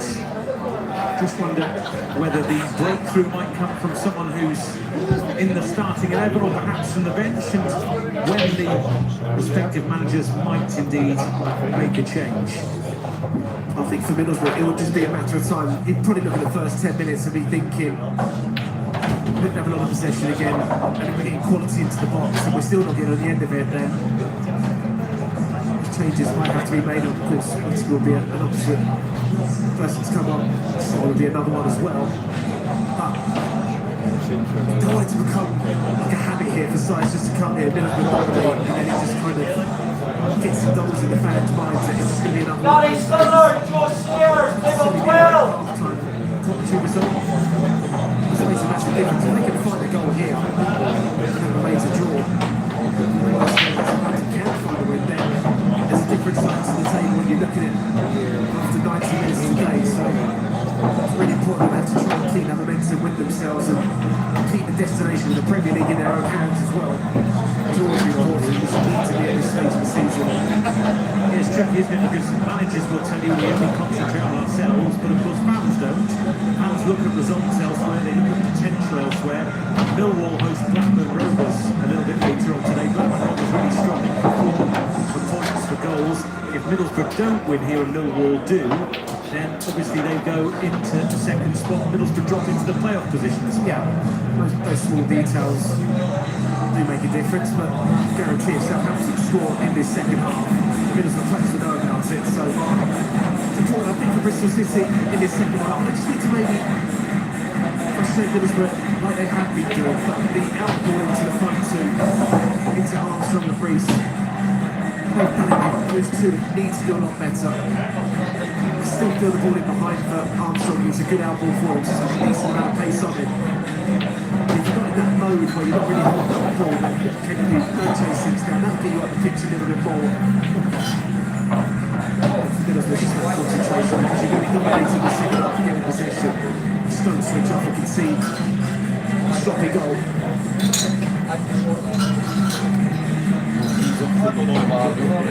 Six games in terms of form, but six of the last six. They got 5 wins from 6. Middlesbrough just the 2. Of course, Bristol City need maximums now to put pressure on the sides above them, and there are a fair few sides above them.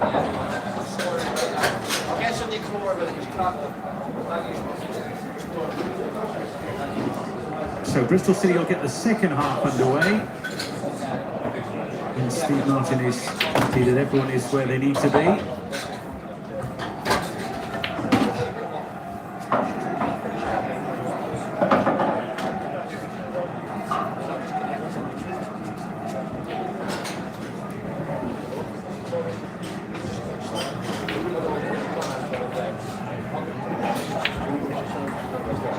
Mark Sykes to get us started.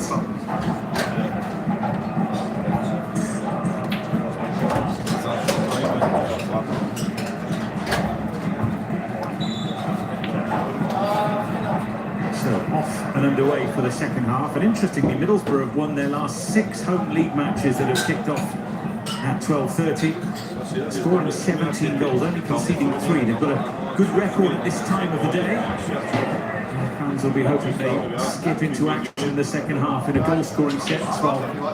Bristol City will stand strong and to perhaps hit on the break, which they've done a few times in the first half. I think Bristol City have just been more about sometimes stopping the rocks and come away from a point from here. You'd say that's a good result. Super juggling there from Callum Britton to keep it alive. McGree being watched closely by Morsey. Crawley put away.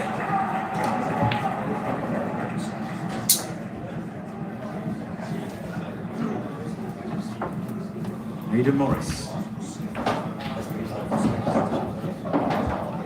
And to Kaling.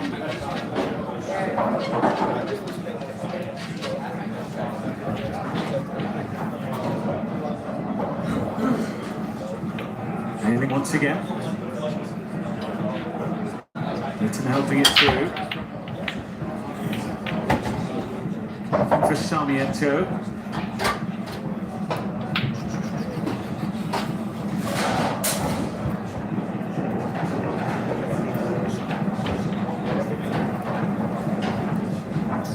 Stealing a few yards there, which Steve Martin wasn't happy with. A reminder that the 2 players booked in the first half, Noah Ayler and Cameron Pring of Bristol City, as they push their way forward. Team talks are done. I wonder what was said, how it was said, and what might be in the backs of the respective head coaches' minds.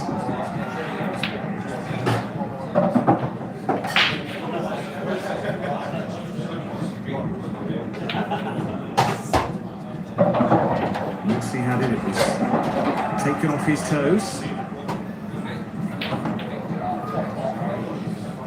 Morris and Sarmiento now trying to roam a little more perhaps in this second half.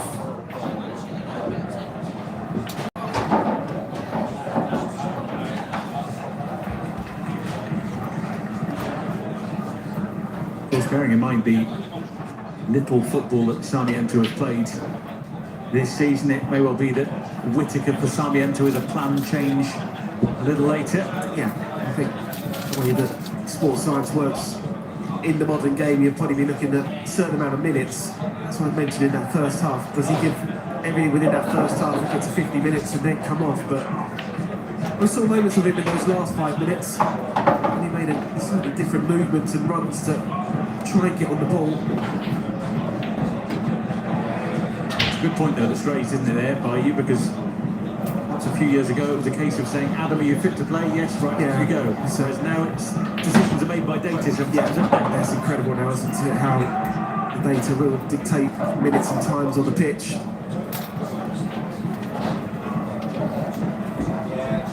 It's a good point of view from a player perspective. Sometimes players have to be saved from themselves a little, don't they? They certainly will do, and I think that's sometimes forgotten about with fans, where managers will have to make decisions on what the sports science is actually saying behind them in terms of the load that they can take. I'm a little bit more old school. I do think that they can maybe push themselves through it a little bit more. Worth noting as well a couple of potential debuts on the Bristol City bench today, along with seasoned campaigners of Max Bird, George Urquhart as well, the youngster on loan from West Ham United, and Tommy Horvath, who dropped out of the starting 11 for this one.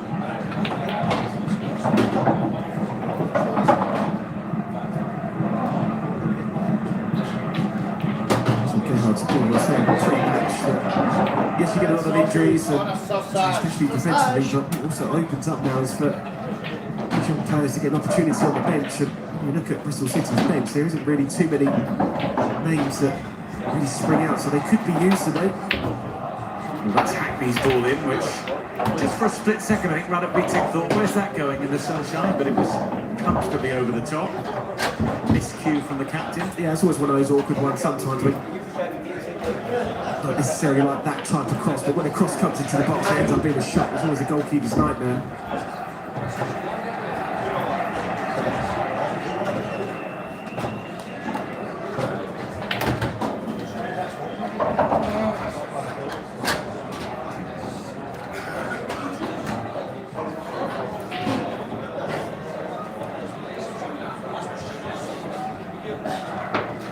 It's the throw off the boot of Rana Kritek, who's well thought of in Manchester United circles.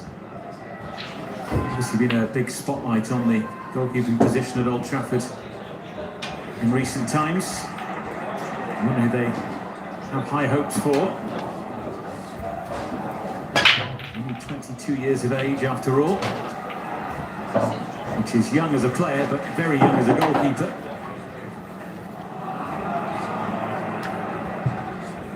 Nothing really behind the ball from Britain. And Quarry forward. Now Emil Rees with Sinclair Armstrong in support, but he might fancy this. He's wandering a fair old way. And in the end, frustratingly for him, sending it a fair way wide. The opportunity opened for him really well. First opportunity he's had in this game so far. Creates the angle for himself there to strike it. Can't quite get the connection. What a chance that was for Bristol City. And that was a foul by Twine, who's going to see a card here. Just had a bit of a lash out at Hayden Hackney. He felt he was wrong first. And that doesn't right his wrong. Behind Stephen Martin. Yellow card there for Sam Morsey as well.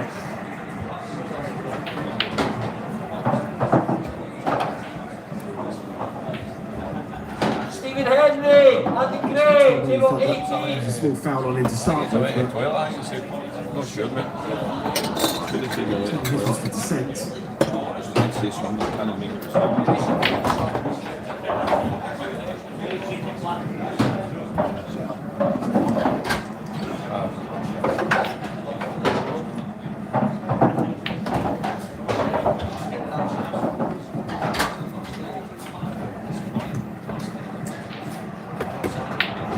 Won't quite catch that one.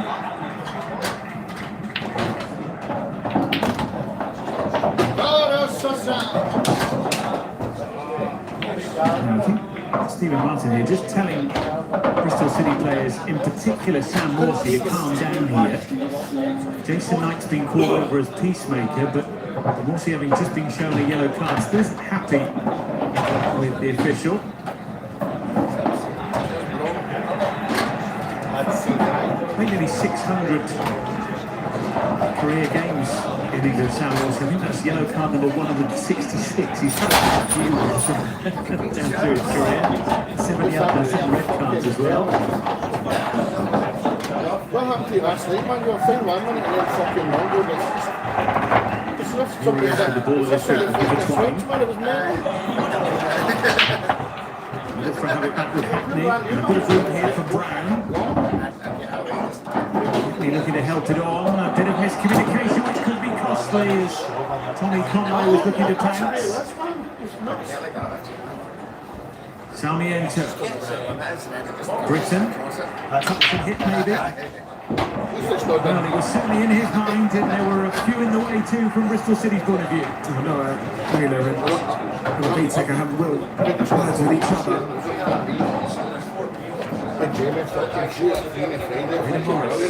Let's fly! Hit it with a save, not once but twice! And did he keep it out the third time? Absolute chaos on the line there. And the Manchester United loanee emerges with the ball in hand. Just before that when... How's your boss stuff playing last weekend? No, you know, they're arguing with each other. Get it into the box. I have to say, the second save was superb because if you're aware that you're going to have to use your legs and hope for the best. And he does that, but then it's a reaction afterwards then to kind of climb and grab that ball on the line. Correct decision there for it not to be given as a goal. Absolutely. No doubt that the whole ball did not cross the line there. Although it seemed destined to on a few occasions. Reece wanting something or failing, and he wasn't going to dangle a leg to give it to him. Or maybe this is the point at which the game springs to life.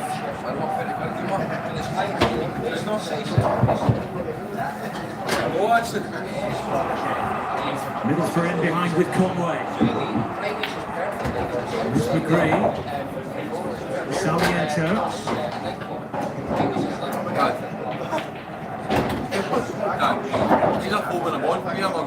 Fine with the touch, it's Hackney who picks it up. McGree trying to thread the eye of the needle here, Middlesbrough. Dealing with Reece. Back by Britain momentarily. And Rolanda stepping in on Armstrong. McGree now for Britain. 3 to look for in the middle. He was given a helping hand by Ayler off the ball, which he's trying to raise. That's the shot cross I was talking about for goalkeeper. Now in the melee a few moments ago, the yellow cards, you may have spotted that Southampton have taken the lead against Coventry City. And that means that the top of the table currently looks like this, with the lead for the Sky Blues being cut to 7 points if it stays like this here and like that there. Well, we said pre-match, didn't we, in terms of those fine margins of being 8 points off in pre-match, but Southampton are going well. Southampton are a good side and more than capable of upsetting the odds, which they're showing at the moment. Really frustrating drop points against Charlton, Leicester, Oxford, at the moment Bristol City. You look back at the end of the season, this could be a real key stage for Middlesbrough. I'm going to say Sinclair Armstrong was a little late to the party there. It's 5 yellow cards now for Bristol City, and you get into trouble when you start gathering a few more. Double Middlesbrough change in the offing. 2 attacking options about to bounce off the bench. Neil Castledine about to join David Strelitz coming on.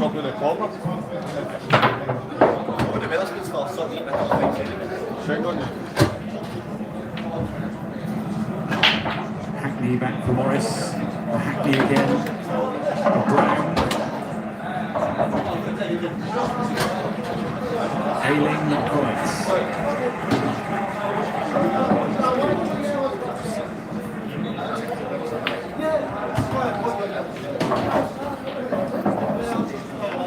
Here come the changes. Ryan McGree to go.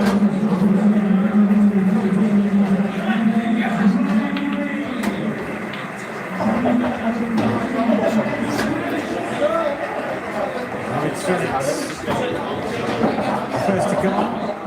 Leo Castledine will follow to replace Jeremy Sarmiento.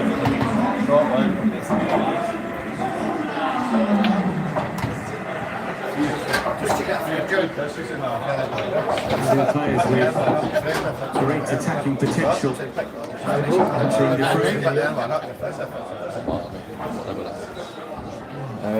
Castledine, who hasn't scored for Middlesbrough yet, but has scored 10 goals this season in the Championship or League One rather, for Huddersfield Town, 12 in all competitions.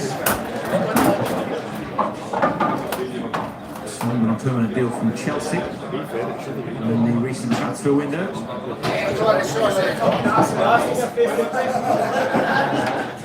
With 4 goals in his last 8 Championship games. His target.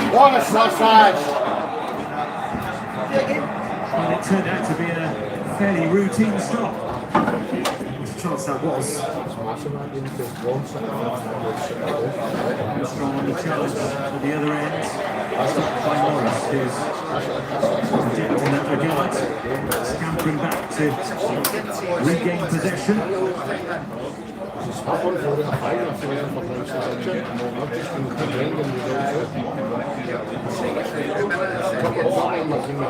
So let's wait in a minute. This is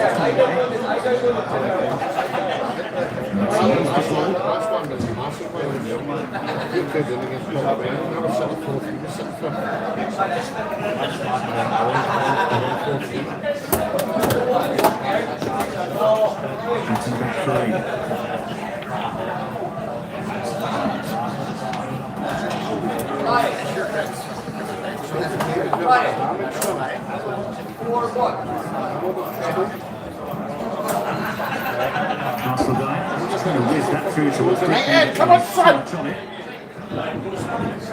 Dave Styles, John Chair, table 7.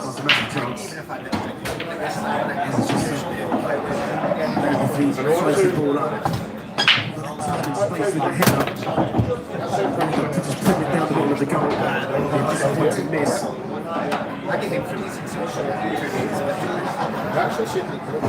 They got the bottom. Cameron Brannigan, the captain, with a penalty. Just shy of the hour mark. Oxford United beat Charlton 1-0.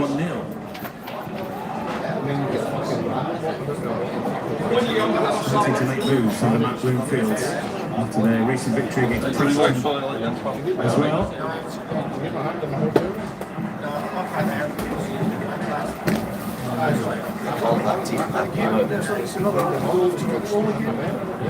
Morris.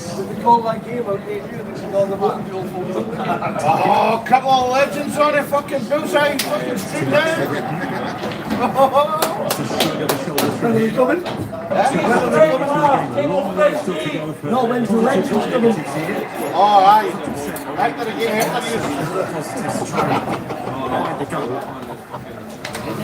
I've seen any positives in this second half so far.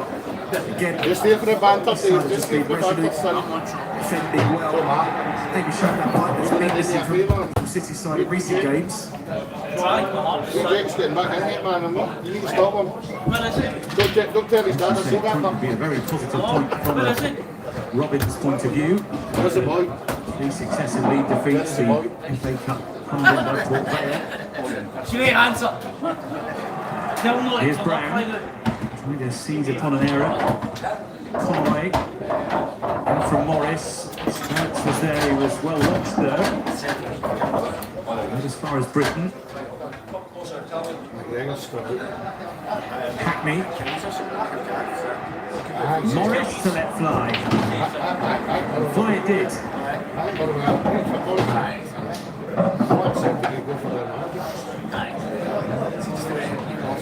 Just dropping a little bit deep now, Bristol City, so Middlesbrough certainly have to be aware that chances will be available for them near to the box to have those strikes towards goal, but certainly more quality.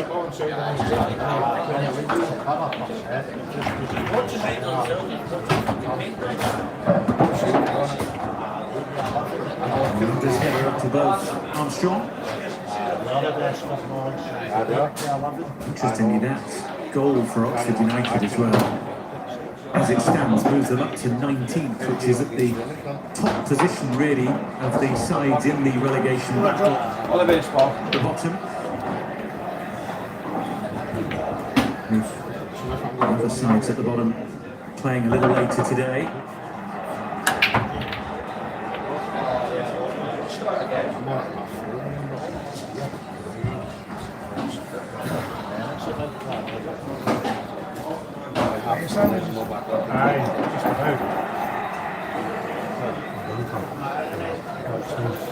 One thing that Oxford United have done well at this stage of the season is beating the teams around them. They beat West Brom, of course, recently, beat Preston, beat Blackburn, and today, if they could get the better of Charlton, I think it would be a real boost to their cause.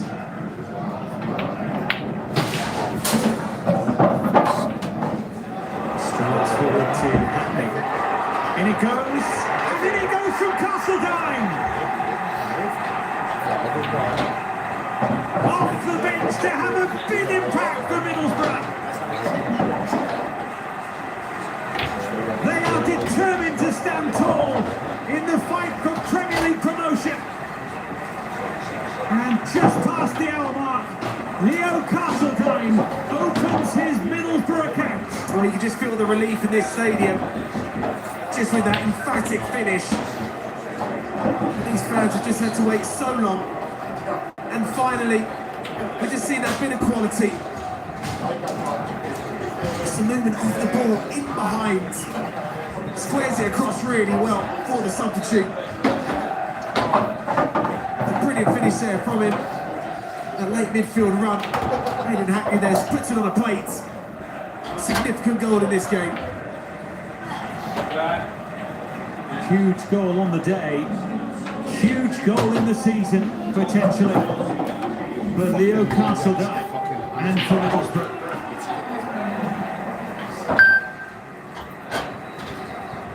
There's been so much talk of the issues they've had with trying to win games of late. They've now got a platform from which to build, albeit with a worrying sight for them here, with their captain needing some attention.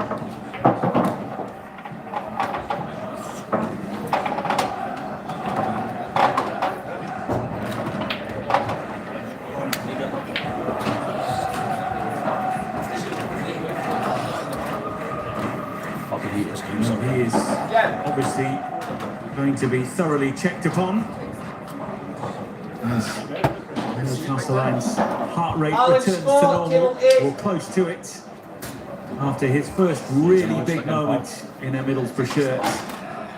And this is the moment where Hayden Hackney was in discussion with Stephen Martin, clearly not happy after the goal had gone in and hit the deck as a result.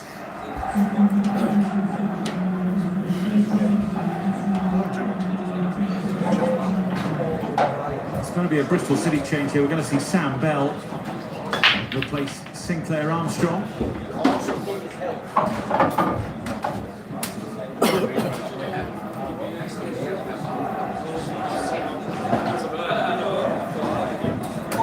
There were some last-minute instructions for him. I'm not sure he was totally sure where he was meant to be going, especially as he placed the centre forwards.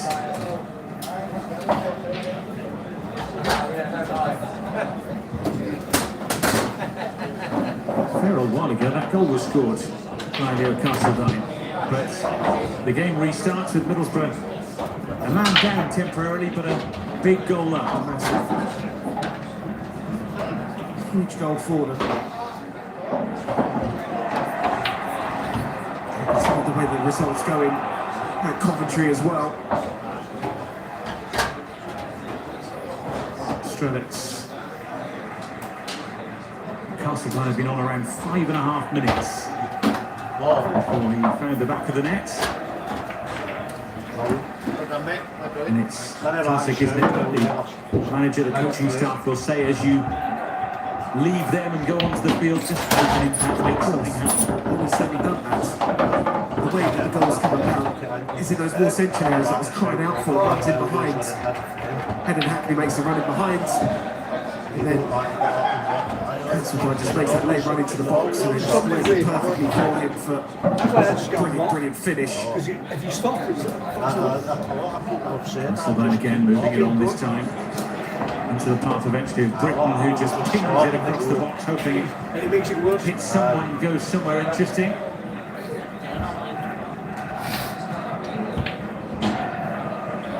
Looking to exert their authority a bit more now. Yeah, they need to now. Yeah, I think they're going to have to just keep the dominance and just hope with the goal.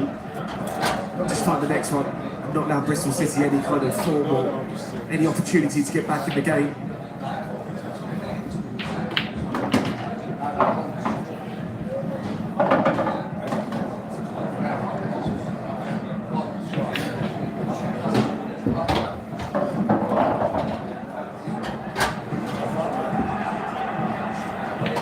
Here's Pring. Here's Sam Bell.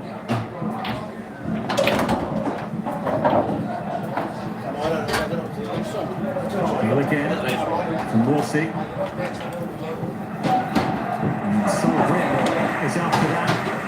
He's had very little to do so far today and was desperate to get involved there. That goal from Leo Castledine, and Southampton's lead over Coventry City means the table now looks like this, which is a much better look from a Middlesbrough point of view. A 4-point cushion as it stands on Millwall. We'll play later, and the gap at the top cut to 5. But this is not what they want to see with him Hackney down and the armbands off. We had a clear indication of how he coped with his injury and picked it up.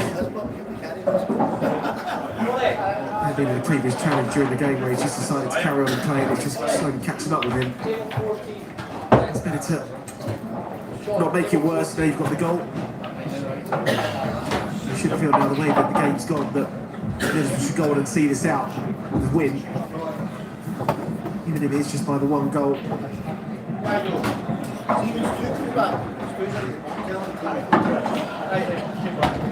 Well, the armband has been moved on, the signal has been made to the side to make the change. But he has had a big say in the game already with this. We saw so many times in the first half where crosses went out wide and crosses came into the box. And the involvement within the 3 passes come from 2 substitutes that have come on and made that difference. We know the qualities of Hackney, we know the assists that he's got, we know the importance of what he can be. Just hoping there's more prevention more than anything, just to kind of protect him now. Well, you never like to play doctor in a situation like this, but it's always a concern when it doesn't appear to be a contact injury, isn't it? It seems to be perhaps something that's happened off the ball, a tweak of some description, but who knows? It's Alex Gilbert who's on in his place.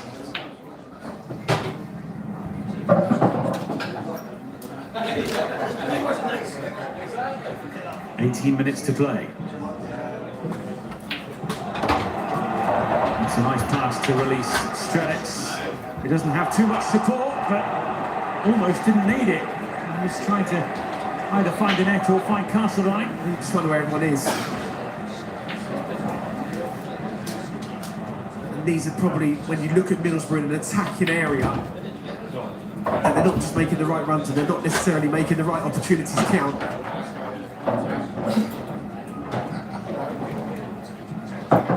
It's a tap in for a penalty box predator, isn't it? There just wasn't anyone there of that description.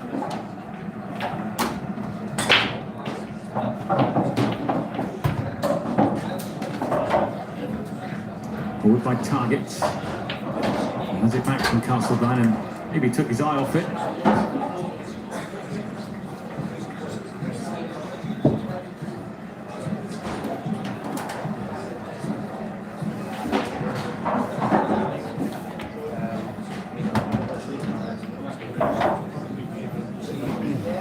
And now this is where we need to see a bit more. We need to see a bit more quality from Bristol City.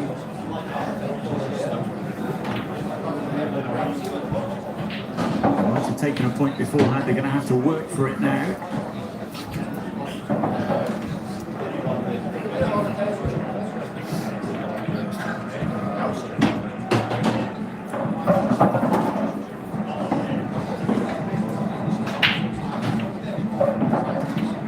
Look for Sykes. Forward towards Bell. That was by Melander. Sloppy though, which gets Bell and then Sykes back in. This was on his heels a little. Castledine and Morsey together. I don't know whether he needs to take that throw very quickly. This is City because Reece has got a really long throw, and that angle there is probably the angles that you'd prefer to go and attack the ball. It's a waste of opportunity, and also just give a little bit of momentum back to Middlesbrough by conceding the free kick. It's always a good idea to point to the ball even if you don't actually get it. Here's Britton. Strelets in the middle, Conway as well. Britton's desperately trying to carry on.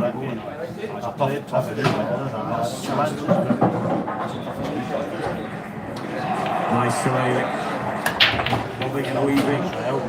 And able to find a way past Pring, although he's gifted it back to Brown.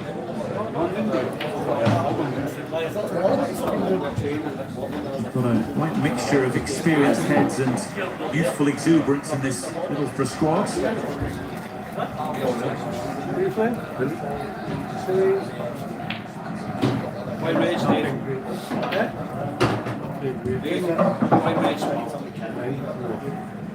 Well, I wouldn't tell that forward.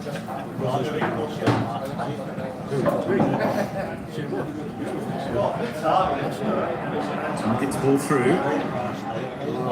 Morris, Castledine. Morris again, who was beaten to it by Knights.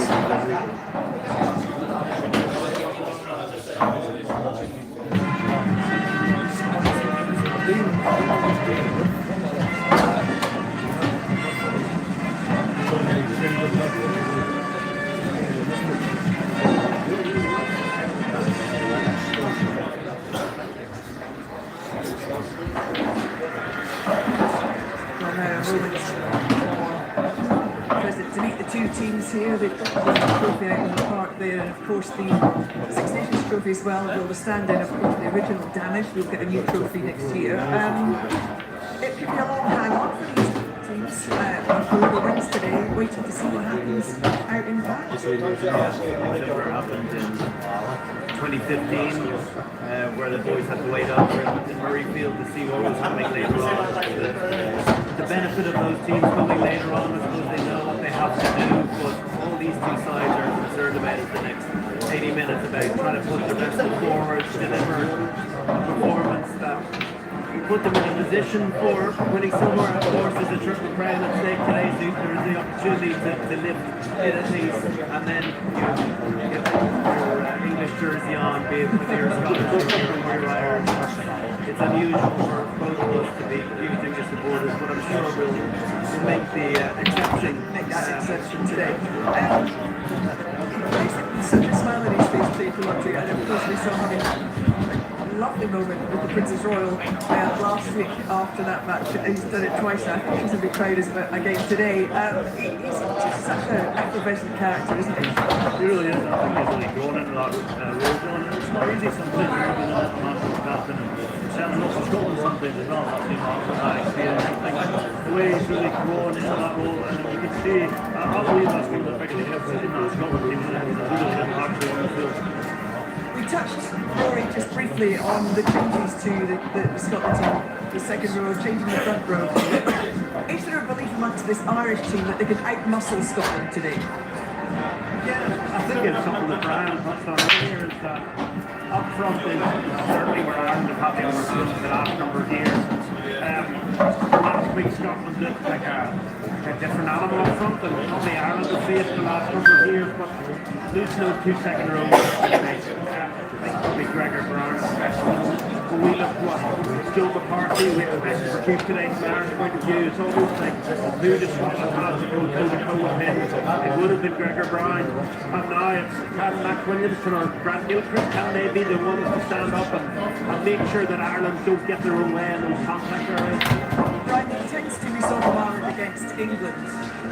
That was the standard they're going to need to reach today. I just think they took their opportunities as well. They created chances for themselves, but they finished them off, and I think that was the one thing I discussed from last week. Yeah, they created a lot of chances. They probably actually could have scored another couple of tries, strangely. It was the conversion, and that's what you're going to have to do in a tight game, which you would anticipate between the two teams, not much between the sides, is who can be really good when they get down into the opposition. Kennedy, right, Edmondson, table. Get down into the opposition red zone, into their 22, or coming away with points. I think they're topping the leaderboard in that regard. So Ireland, again, particularly at home, we back ourselves. You might see them turning down 3-pointers and going to the corner and looking for maximum scores. Tries and conversion. And the other thing is, though, we have to mention is goal kicking could be important today. Ireland are very low, we have 70% goal kicking success.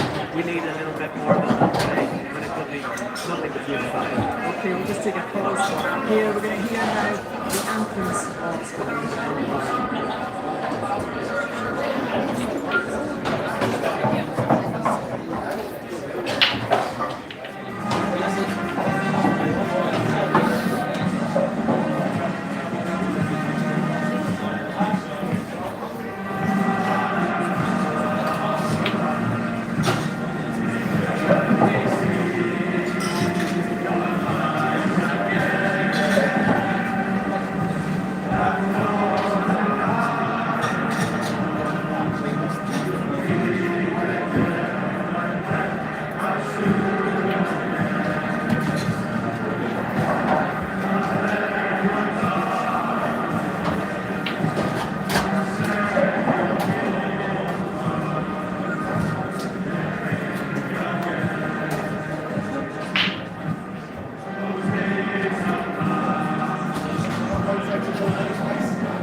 you know, just watching all that.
It's always part of grown-ups learning how to do things differently. So for me, it's adapting to things.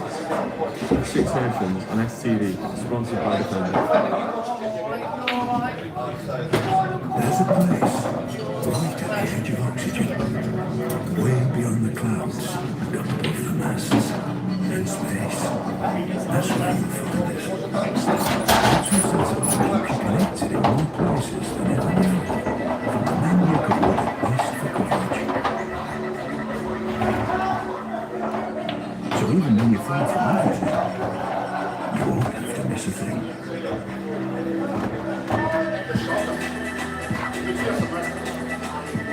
Introducing your two-seater, essential for living.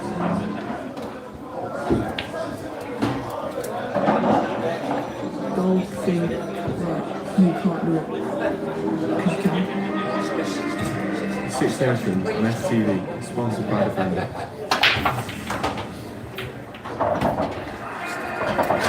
Your superstar starts right with the break to the It's all about title contenders Ireland and Scotland here in Dublin. Calling this for us is Scott Hastings and Miles Harrison, and soon they'll be joined by Gordon Darcy, who will be making his way up to the commentary box and delivering today's match ball alongside Kathy Wick.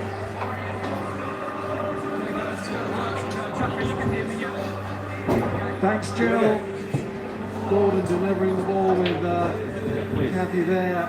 Gordon cycling for 4 days. 200 miles a day.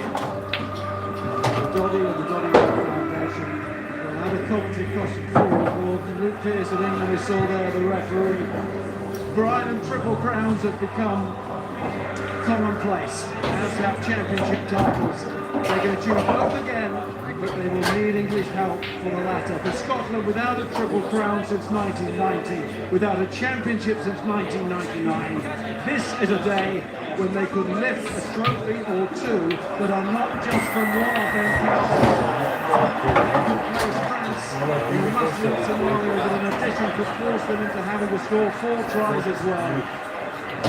Ireland get us underway. And as we've been watching the players' faces, they all know the importance of this. And we get to watch the day unfold, starting here in Dublin.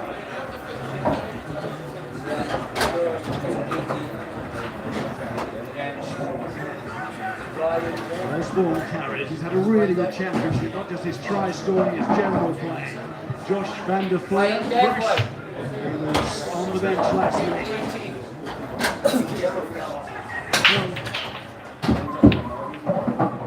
Osborne getting some early touches here. Crowley, big day for him, of course. Turnover ball for Scotland. Ireland have made good ground earlier on Scott. Yeah, fascinating opening, great atmosphere around the Viva Stadium. The two great nations slugging out for this Triple Crown and potential Six Nations. Fascinated to see that Scotland undoubtedly have a wide game within their armoury. But it's how the pack of Ireland's forwards take on Scotland and how wide and how quick will Ireland attack this Scotland team. But the defence will be key, and certainly there'll be huge pace in this game throughout. Knock-on was called, so we'll get a scrum.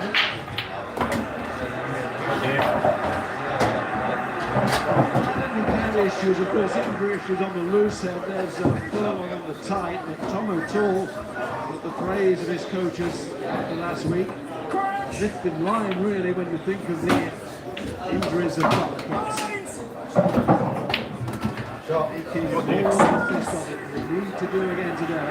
Xander Ferguson chosen as a starter. The recon in his bench roll against France. Where's that going? It's going Ireland's way. We finished, Paul.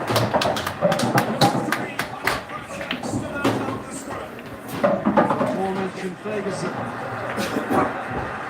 Ireland go for the corner. Well, it can't be clearer than that. Ferguson, angle the tight head there, up he goes. Mixing right at this one, Ireland do have a tendency to go to the corner. They're trying to get that first try. They're trying to take the swing out of Scotland. McCarthy, here's Gibson, Parker, Balakoon, and listen to the crowd right behind their side here, giving them every reason to cheer. Osborne in again, he can't stop scoring, and what a start!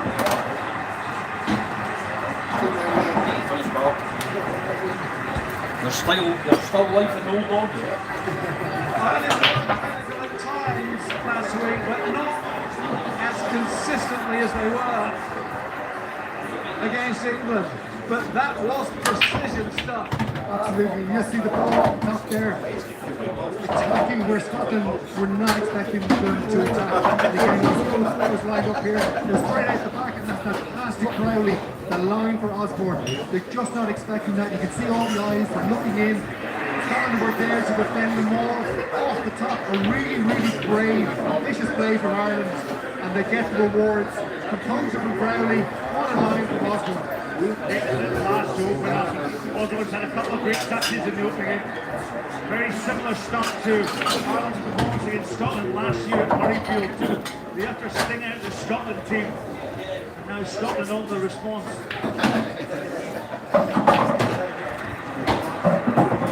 O'Brien back in the side. Salad in London when he came on early on for the Egyptian as well. Emphatic win. This is an emphatic win.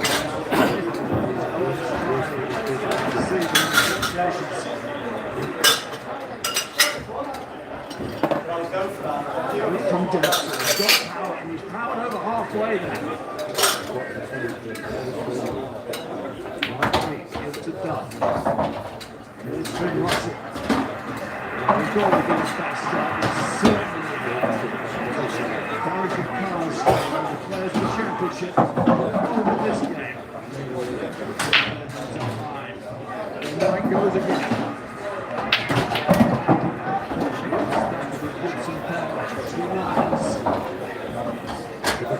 Shape this match. Back in the Thames, of course, there's Russell. Running to Delotu, the captain. Strong step, and he takes Ringrose with him. Alexander famously gave that penalty away, according to referee Pearce. From Gilchrist, 2 innings in the second half. Williamson and Gilchrist today. They start, look to carry big.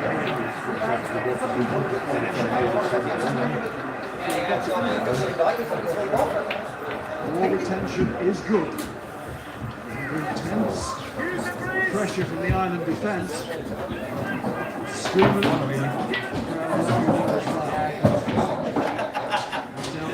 given to Russell. Jones. Darcy Graham was a major threat, but absolutely anywhere.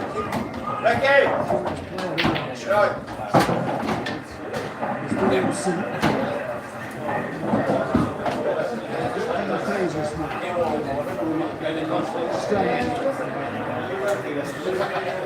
And holding up high, but Carney gets down. Russell, oh, what a pass!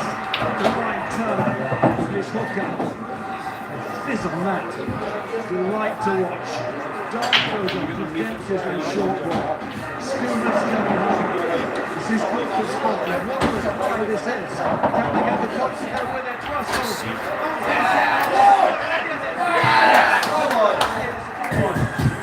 Beauty of the score. We had a wonderful championship. We really have. It's been a vintage year. It's fully deserving of yet another vintage try, and that falls into that category. Well, 19 phases of play. Phenomenal. What about this miss pass? Actually hit Turner. Finn Russell was involved in a couple of times, but the ball came not only from Schumann, but also from Grant Gilchrist. It was Dempsey who set this whole movement off.